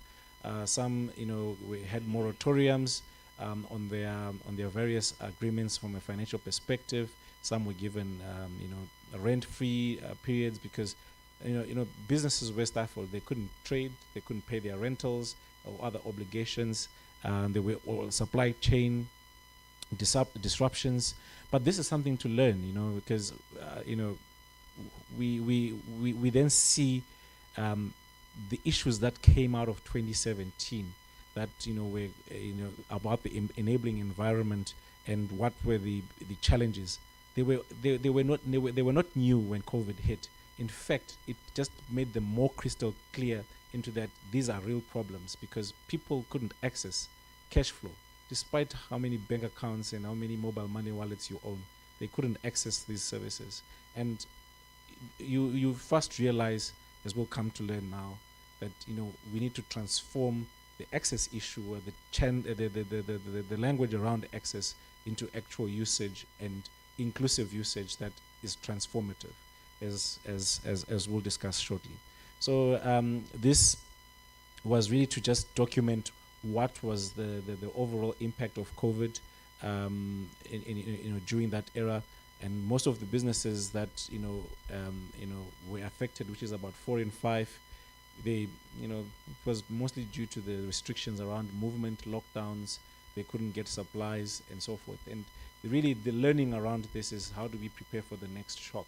It might not be COVID, it might be a different shock, but businesses have to be resilient in a way that the government also, as well as private sector, have a buffer to which to fall on should this impact, should an impact such as COVID find itself in the future within the MSME sector.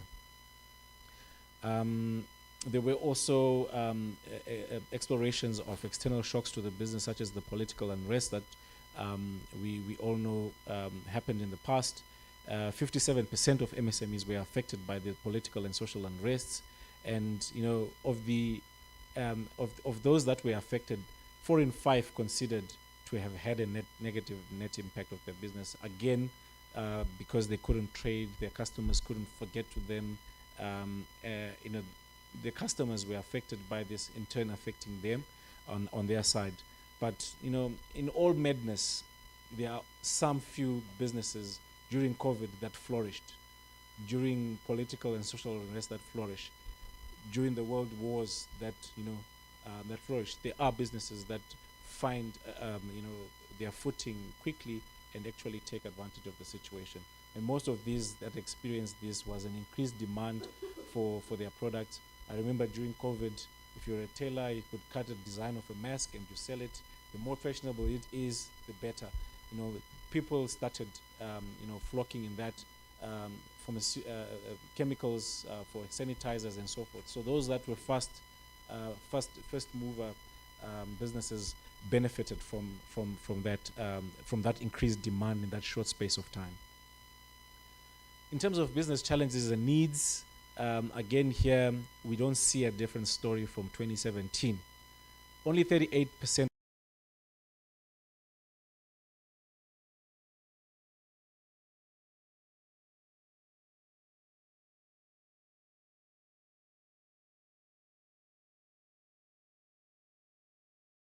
and surviving, or in the really, really deep end where they're at risk of shutting down, right? So when we look at all of these, it really transforms to either the current operational challenges from a day-to-day perspective, or the growth obstacles in terms of them seeing themselves progressing, right?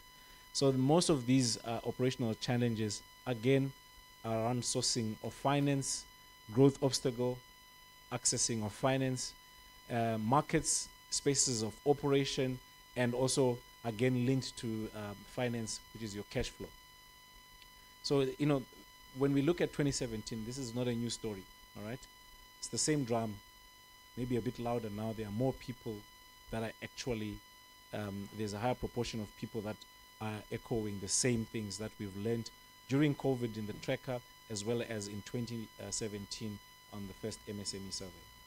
So what are the learnings? Because we can come here and sing about these problems each and every time. We do the research to find the same problems. It shows that something should be changed. There should be a discourse of some sort that really tries to then tackle these issues. And I'm glad that these are well articulated in the policy that was launched a few weeks back. From an operational need perspective, and this is where we need to start merging our product development, our policy development around the needs that are coming from the bottom and not from the top. So we have a very good understanding of the market landscape within the MSME sector. We have a good understanding: access to finance, sourcing of money, cash flow, business, access to markets. Let's create more standards. Let's create more structured value chains. And these are the efforts that are going into the ground. But if we go in from 2017 to 2023 and the same problems are still being echoed, we need to find ways within the solutions themselves that are geared to actually transform those problems. We need new problems, basically, right? And problems are good so long the market is developing, and they will always, they will always surface, and we'll always find ways to deal with them. But the storyline between 2017 and now is not changing in terms of the operational needs. Around that is the perception of the business being too small for financial record keeping, right? So you are too small. You don't see yourself to register. You are too small to even keep financial records. And we'll see more of this storyline around the business being too small, and more around the ways of doing businesses is the literacy. We spoke around the sophistication of businesses, in that despite a higher proportion of MSMEs using a cell phone, for example, and I'm sure more people are either on Facebook or there's some interaction with social media, there is still very little usage of these platforms to advance their businesses. I mean, regardless of the sector that you're in and who you're selling to, the sophistication generally is low, and it pinpoints to more of the business acumen and financial literacy of business owners. So another important part, and we'll see that it will cut through your digitalization efforts or e-commerce, is the acumen of business owners and how we uplift it. So it goes a long way back into the syllabuses of what we are teaching around entrepreneurship in school, and how those skills can then armor business owners in future to take advantage for their business, if at all they go down that route. So we also look at the tracker in terms of the perception, and this really also looks at the business environment, which we've been talking about, and it's articulated well in these objectives and pillars. Is that we want to improve the business and environment, to create an enabling environment. And what does enabling really mean? It allows you to, as Ms. Akele said, to thrive, to innovate, and obviously to contribute, right? So, in essence, the perceptions which hinder the behavior, or which influence the behavior of a person, are quite important to understand. The attitudes and the beliefs systems which MSMEs operate in are important. For instance, survivalists, the school that thinks that you are only operating your business because you need to make money to feed yourself. Entrepreneurship, which also believes that you saw an opportunity, you left. There was an opportunity cost of which you applied yourself to this cause because there was an opportunity to develop it, right? And obviously get reward in terms of market and funds for that. But the belief system, in terms of the 2 years around the perceptions and attitudes has increased, of those that are happy to see and take charge of things, believe that the business is going to be more successful in the coming year. I mean, there's a really good level of optimism around MSME owners. But from a negative, or maybe from a not so rosy picture, there are also perceptions that the current economic environment has had a negative impact on their business, and there are more people from just half in 2017 to 9 in 10 in 2023. I mean, the externalities of the Ukraine-Russian war, global demand, China, US, those will have impacts on our economies, as we're largely derivative-based or commodity-led. They are worried that their business will shut down. We see an increase there. They would take up employment if it was offered to them. Again, here, to say I would leave this hustle and just be an employee, and this is increasing from 21 to 30%. And those that would want to emigrate, to leave the country for good, also increasing. So there are these perceptions that are bringing, and these are also trackers or indicators around the business environment that we need to keep an eye on to ensure that it does improve. With the interest of time, if you would allow me to move on to the next section, Mr. Manyatsi.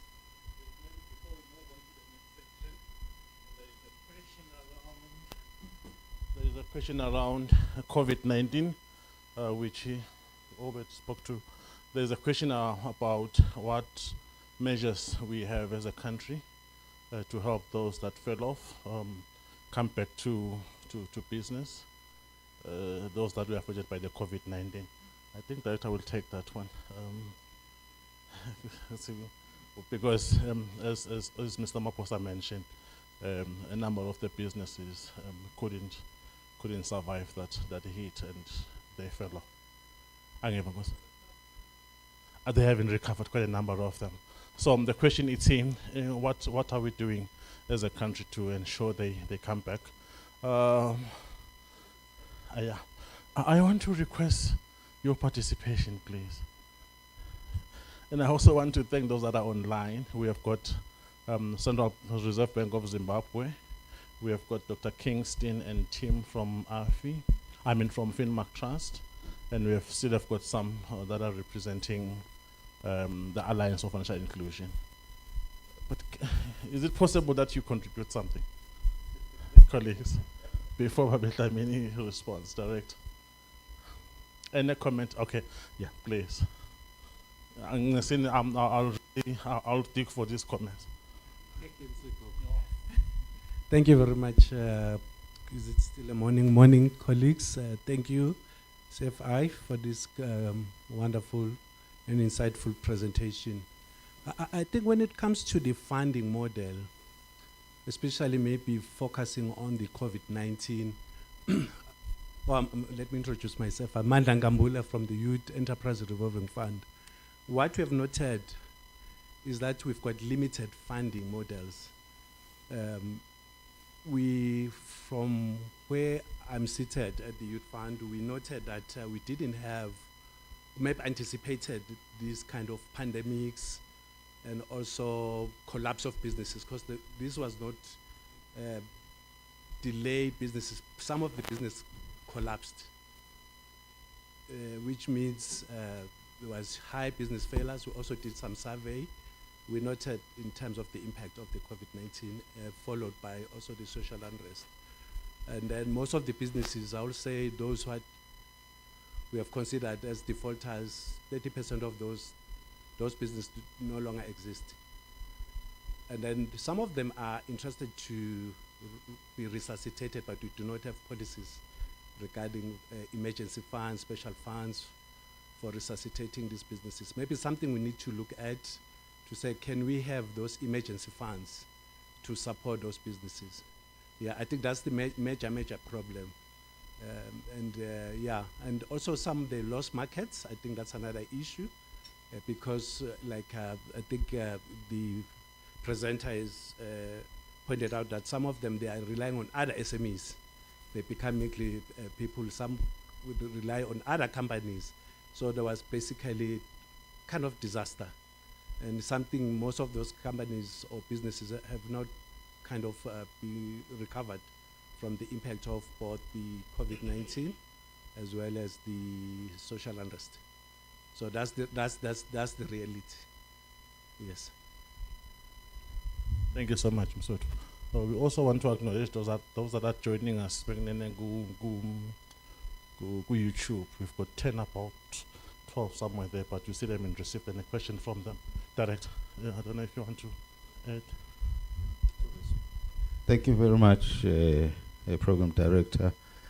To start off with what government did to assist businesses that were affected by the COVID-19, we did establish a micro, small and medium enterprises revolving fund, which was administered by Eswatini Bank, and we had conditions that you should display that you've been affected by COVID, and you should have been operational during the time of COVID.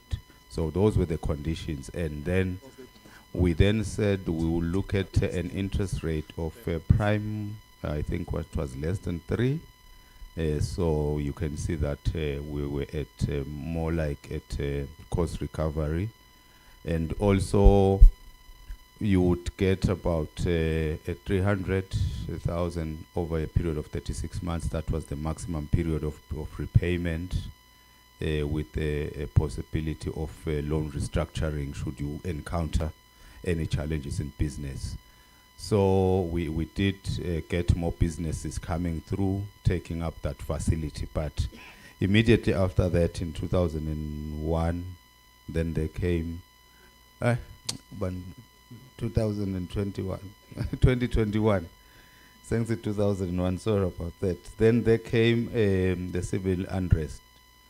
Then all of those loans that we had disbursed under the facility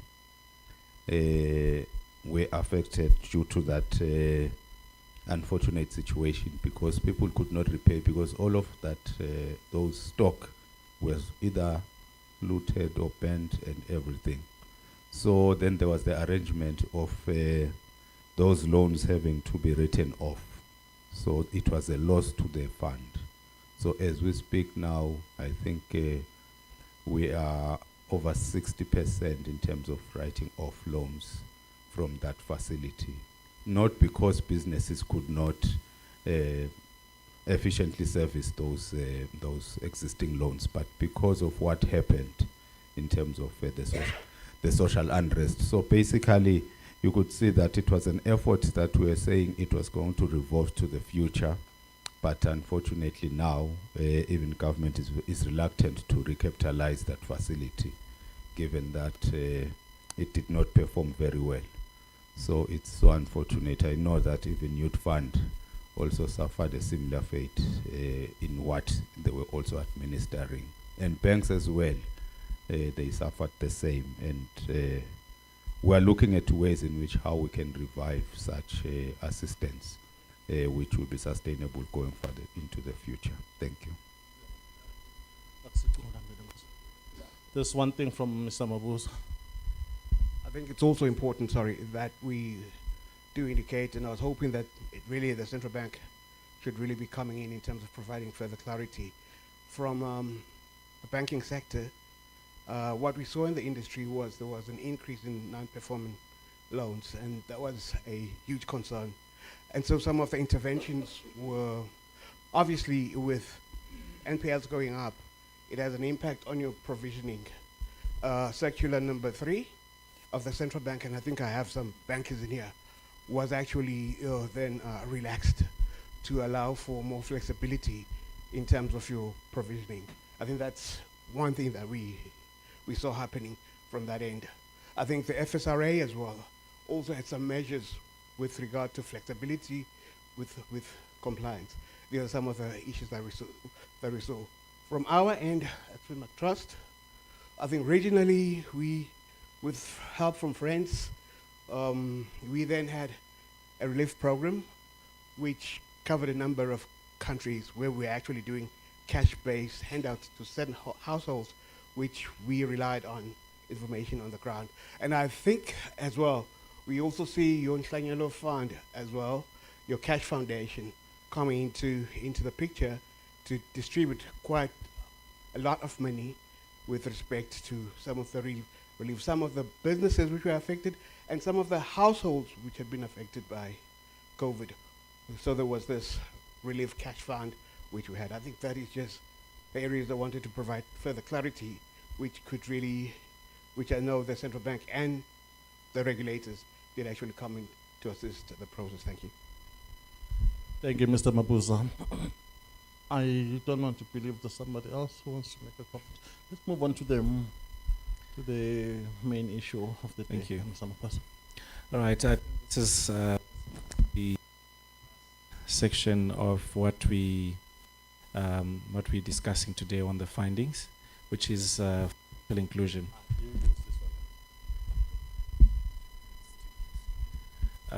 So bear with me for 10 minutes. I promise I won't stand in the way of your lunch.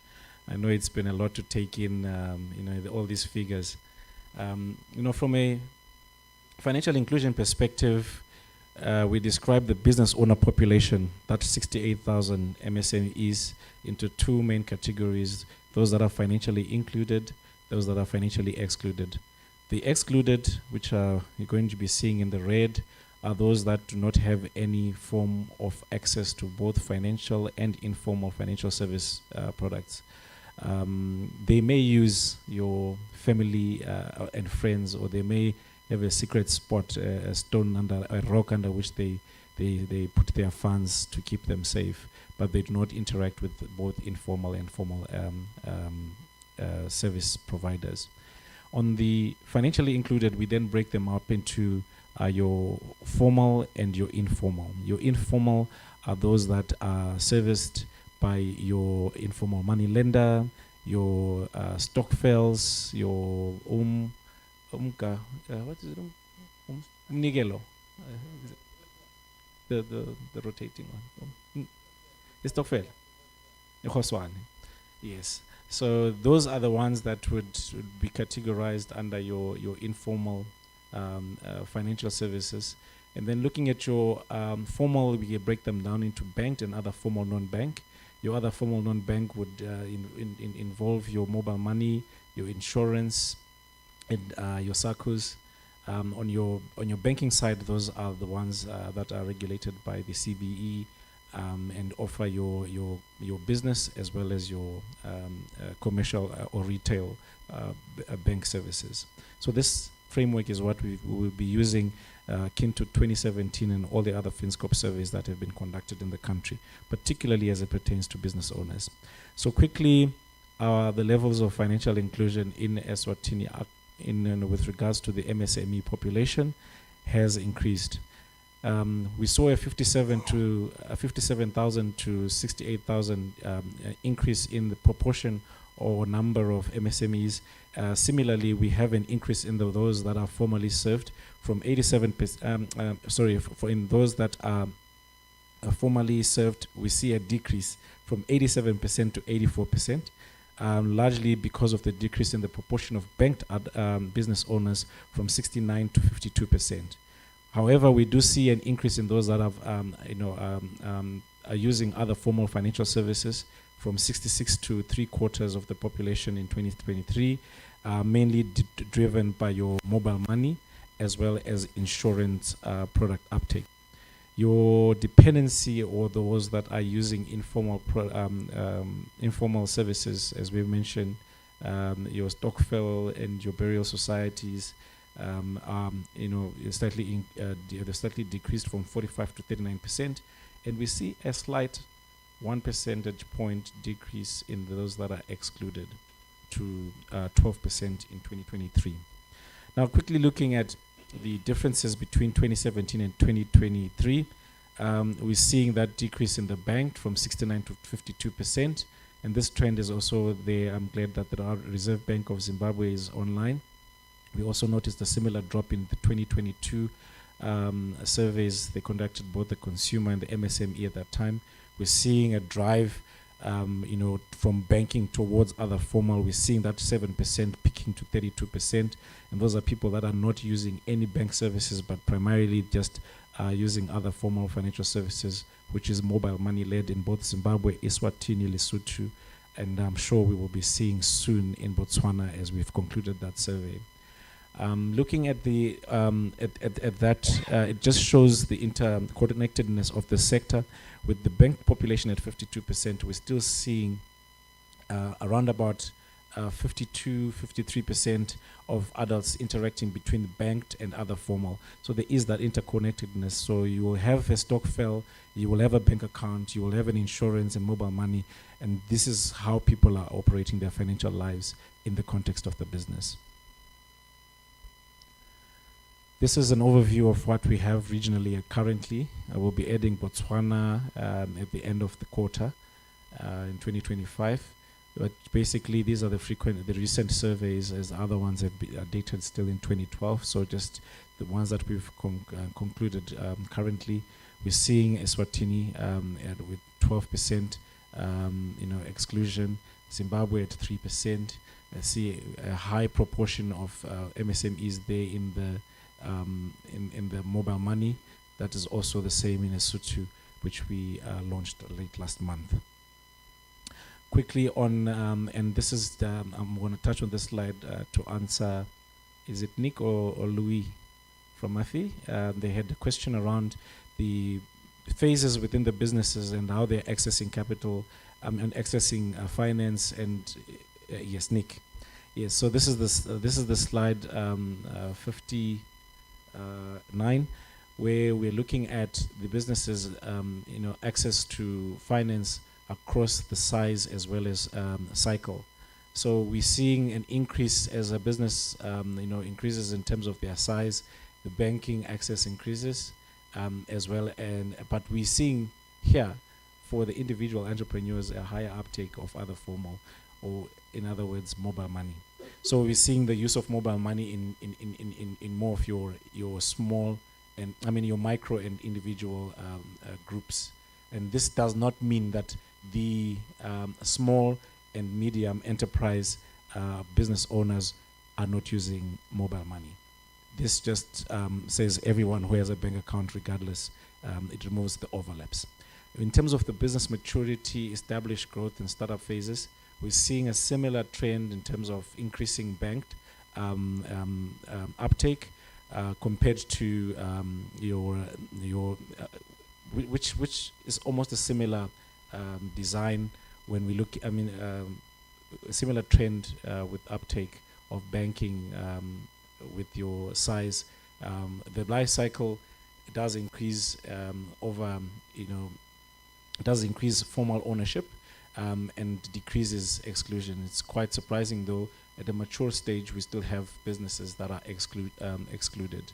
But overall, formal financial inclusion uptake is high at 84%. But what does this really mean? When we've seen when discussed, many of the challenges and business operational and growth constraints are access to finance, cash flow, with such a high number of businesses accessing formal financial products. When it comes to sector, your construction, other services, business services have a higher bank and lower exclusion. We see that more of the excluded sectors start from your farming, going all the way to your natural resources and mining. And your natural resources and mining mostly include your aggregates, the quarry, stone, river sands, and all of those sort of natural resource or mining operating businesses. Quickly on the banking, the drivers and needs, we saw that there has been a decline in the proportion of business owners that have bank accounts. It is not a huge a drop between the two periods. 2017, there's about 5,000 business owners that are lower in 2023, and we're seeing most of these now leaving bank accounts and mostly accessing or using only mobile network-based financial services such as your Momo Money. But looking at the drivers for bank usage, it's still transactional based, and we'll still see this permeate through to the mobile money. In terms of cell phone banking, there has been an increase in current check accounts, but the bigger drop has been a savings, a transaction account for the business. We also do have people that use bank products and services, but not owning accounts. So the over-the-counter type of users. You need to make a payment to a supplier, you go to a bank and you deposit funds, but you yourself do not have a bank account. So we still see 25% of MSME owners, a quarter, still using over-the-counter bank services or bank wallets. In terms of the barriers, again, we've been saying this: businesses too small to register, businesses too small to formalize, and we're seeing the same trend with regards to banking barriers. They do not. Most of the businesses that are not banked perceive themselves to be too small, or attributes of being a small business, having irregular income, low income levels from the business, and obviously looking at banking would attract more charges, thereby eating into what's left from the business. Mobile money, similarly, there's a higher uptake of people, of business owners that have mobile money accounts compared to banking at 62%. But a similar pattern is there. The banking and mobile money are being largely used for transactional usage. Very few businesses are accessing credit from mobile money, as we will also see in the bank. A large part of the usage is around payments and receiving of remittances. And it's quite key for business owners from a remittance perspective that these are a source of capital to inject into the business, a source of cash flow, which are needed by the businesses. As we looked and discussed earlier, the operational needs of the businesses are cash flow, access to finance. So from a day-to-day perspective, you've got an order, you need to invest in creating that order. There's a time lag between the payment, and there's commitments from a weekly, daily, monthly perspective that you need to service. How are those cash flows being managed? And these are the things that are already stifling businesses from an operational and growth perspective. So if we're looking at a high level of financial inclusion, and we're still not we're not at that level that we're servicing cash flow needs of MSME owners, what is really access to finance at this point?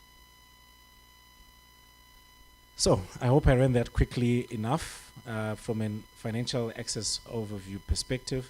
I will stop here. There are a couple more slides, but I will not want to lose the room. The main point around the financial access and usage that we are seeing in Eswatini in 2023. There is one slide here. Maybe I'll touch on this and then summarize with that one, which is your credit, right? We saw half of the MSME population has access to bank, 62% has access to mobile money. But when we start looking at the actual product service provision, particularly from a credit and insurance perspective, we start seeing a very depressing picture, right? The first one is that there is low access to formal credit. 15% of businesses have access to credit, which is up from 6%. It's doubled, more than doubled, right? But it's still too low. It's actually it's at a low point that if we were to cut this, and there are other slides, and please explore that in the report. If we cut this 15% in terms of access, we only see that your medium businesses are the ones that are actually accessing more of this, and not even all of them, right? Those are the ones that are accessing formal credit. What does it really mean for the individual and micro enterprise? It means you're subjected to the informal, which we see there, a booming 30%. In fact, the 30% there is more for credit. It's only those that are using informal credit only. It's more for businesses that are accessing. So we're seeing the informal financial sector, your money lenders, your rotating savings groups, where business owners, they rotate funds in terms of contributing so that they have cash flow, or they can buy new machinery, or they meet some of their business growth needs. Those are the things that are servicing the financial sector, not the formal banking and mobile money. And this is something that needs to change. If there's any meaningful progress that's going to be made by the banking sector, particularly those that are here, Standard Bank, Nedbank, FNB, development financial institutions, your FinCops. What are we really doing to transform this narrative? Because we can't have high access levels and still the same people are crying around the same issues. What does it really mean if the impact of financial access is not materializing into alleviating the problems around growth and operations? With regards to insurance, there has been an increase in terms of the access levels, but most of this, only 6% of businesses are accessing, 4% of businesses are accessing business insurance, which means they are insuring the business and its trade. The rest is basically the insurance that the business owner takes on for themselves, which is normally a funeral policy, all right? So they have themselves insured or covered for, particularly health and death risks, right? But For the business, again, it is quite low. Yet businesses endured and suffered quite harsh impacts during COVID and the political and social unrest, as we've already discussed. So in terms of the market access overview, we have seen an increase in the financial access levels between 2017 and 2023. There's been a 1 percentage point drop in terms of exclusion. But I think the conversation now really needs to move around the usage and the quality of the financial service provision. We're now starting to look at issues around meaningful or impact finance, where we want to see real returns. No, having a bank account doesn't make any one of us here richer. It's just a means to an end.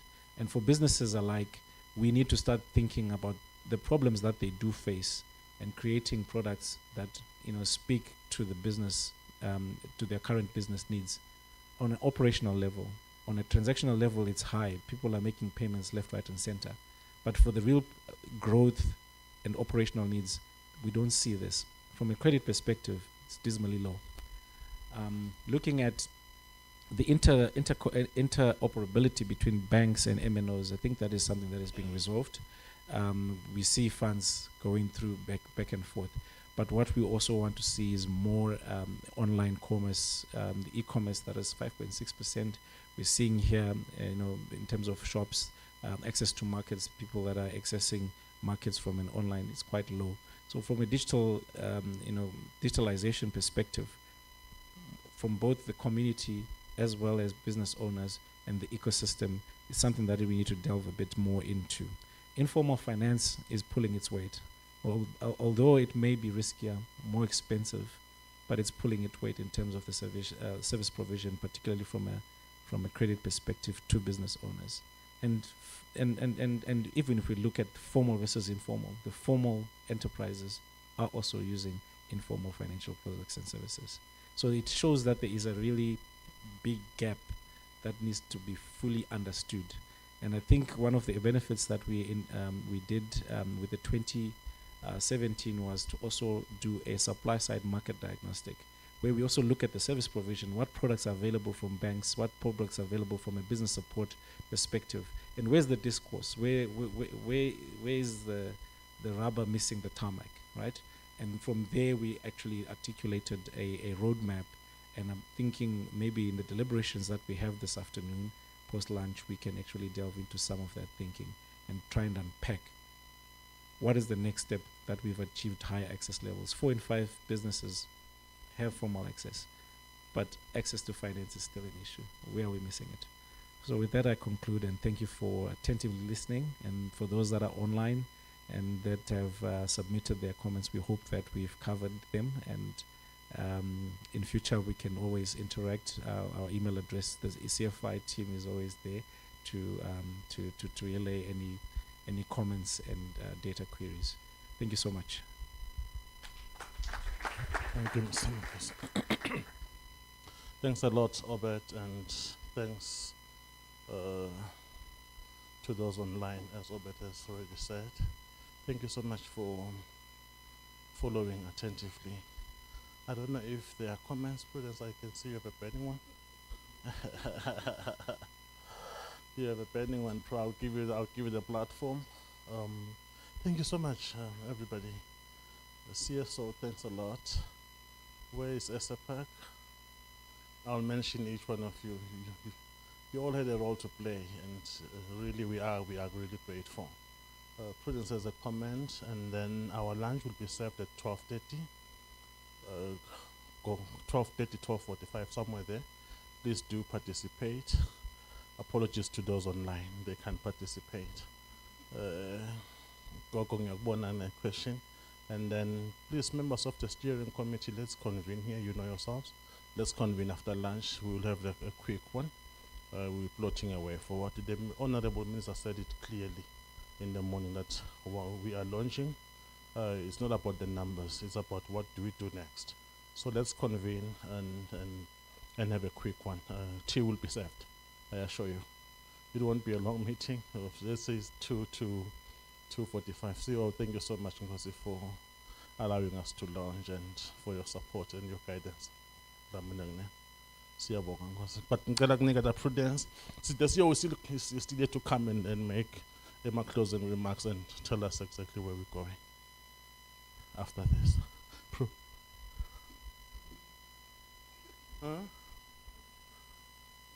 Your closing remarks, Nkosi. Your closing. Thank you so much, Obed, for the presentation. It provides information that we as a country need to really work on. Mine is, while we want to celebrate the 88% financial inclusion as a country, we still have a long way to go to ensure that this information translate into tangible outcomes for us as a country. Because what we are celebrating now, we are celebrating the fact that we have tried as a country to try to do as much as we can in terms of ensuring that people access financial services and products. But we have not yet done a lot in terms of ensuring that they now use to improve their livelihoods. Businesses can use to then grow their businesses. Because what we are celebrating now, and what I think we need to do as a collective once FinMark Trust has left, is for us to also convene and talk to the data in depth. Because when we're talking about 88%, now Obed just presented the real picture. If still we are sitting at 12% in terms of people accessing credit, yet they need credit to improve their businesses and to grow their businesses. What are we celebrating in terms of the 88%? We are celebrating the fact that mobile money has come in. I am able to transact, to send money easily without going to a financial institution. And in the rural areas, we are able to send money using your mobile money. But is that all that we want? We want more than that, to ensure that we increase in terms of the number of people that should access credit to improve their businesses.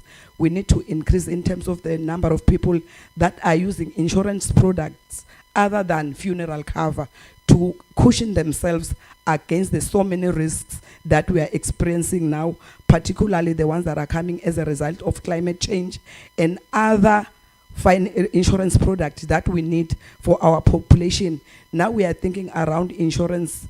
We are thinking around micro insurance products for the women that are working at the market, micro pensions, women that are working at the market, and those that are in the informal sector. That is the only way that would now be moving towards contributing more meaningfully towards this financial inclusion agenda.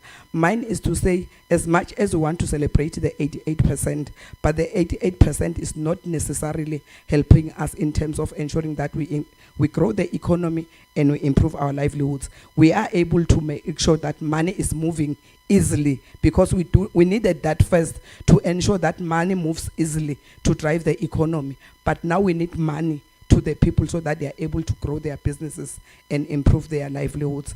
I think mine was for that, James, to say there's still a lot that we need to do in terms of ensuring that financial inclusion makes a meaningful impact in the economy. Thank you. Thanks, Passionate Pro. It's 84%. Yeah. Speaking about the data, which President just mentioned, we've got two sets of data which we generated. We first started by doing a listing. That's valuable information. The second one we did in-depth interviews. The data is available for your usage. You request, we sit together, we see how we make it available.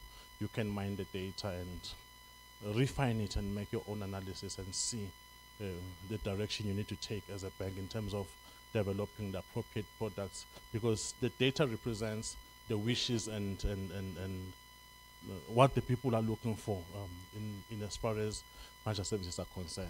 So the data is available, or you speak to us at CFI, we will make it available. But if it's a big organization, there's going to be an invoice. So. Apologies, it's the data is for free. Musha, you've got just one interjection, or rather one clarity, and this relates to climate action. I think the guys from UNDP have defined that as it's goal number 13. Whilst we may not have necessarily spoken about it in this presentation, but if you do further read into the report, this is one issue that we do really speak about, and we need to be speaking about it because of what we actually see in Botswana, with all the floods in South Africa, in our area, the rest of the region. Obviously, that has a huge impact on food insecurity within the region. So I think MSMEs would really be concerned with how do we move forward in the light of all this. What mitigations do we really need to have in place? And so please familiarize yourself with actually what is contained in the document. We've tried to cover quite a number of areas because these are the questions which, when we were actually engaging, we were asking business owners what their thought process was with respect to, climate change issues. I think James has actually done a great job in terms of indicating data availability. And in fact, what we would have wanted to do, and I think the steering committee will be engaging more in terms of where do we go from here? You know, how does this report speak to all the initiatives that are currently in the country? We are concerned about community digitization. Digitization becomes a big issue. How do we deal with financial illiteracy? How do we deal with digital poverty? These are issues that are actually obtaining on the ground, as we saw computers and the number of availability. How do we approach our NCPs? How do we maximize our inkundlas to actually deal with some of the issues that relate to digital poverty, community digitization, and as the country moves forward with respect to some of the social security issues, pensions, how do we address issues on microinsurance? And this speaks to the broader document, our national inclusion strategy. I thank you, ladies and gentlemen. Thanks, Mshan. Director, thanks a lot, because I don't know if you have something to say as well. You could, okay.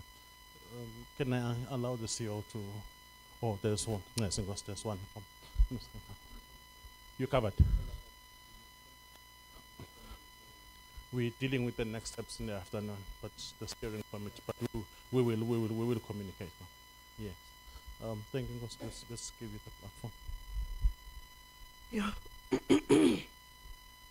Thank you very much.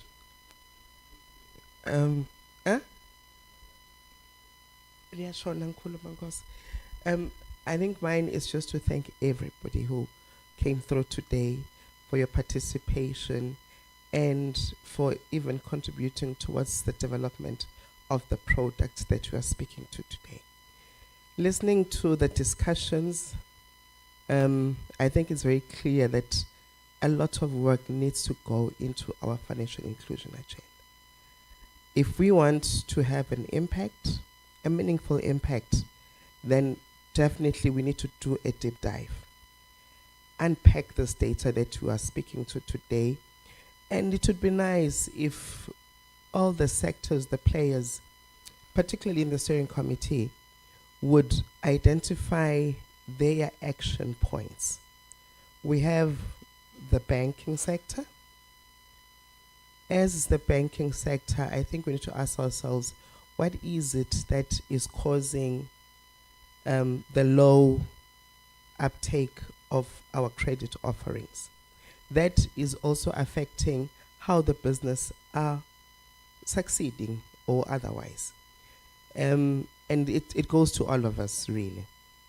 I think as the CFI, we also have a lot of work to do. Let's look at policy issues, working with the Ministry of Commerce and Finance, and see how we level the ground and really, if 3 years' time, I'll be retired by then. If in 3 years' time, we come back and was telling a different story, I think we'll be very, very happy. So I think we will be tracking progress, we will be interacting, we will be engaging, just to make sure that you don't lose the momentum.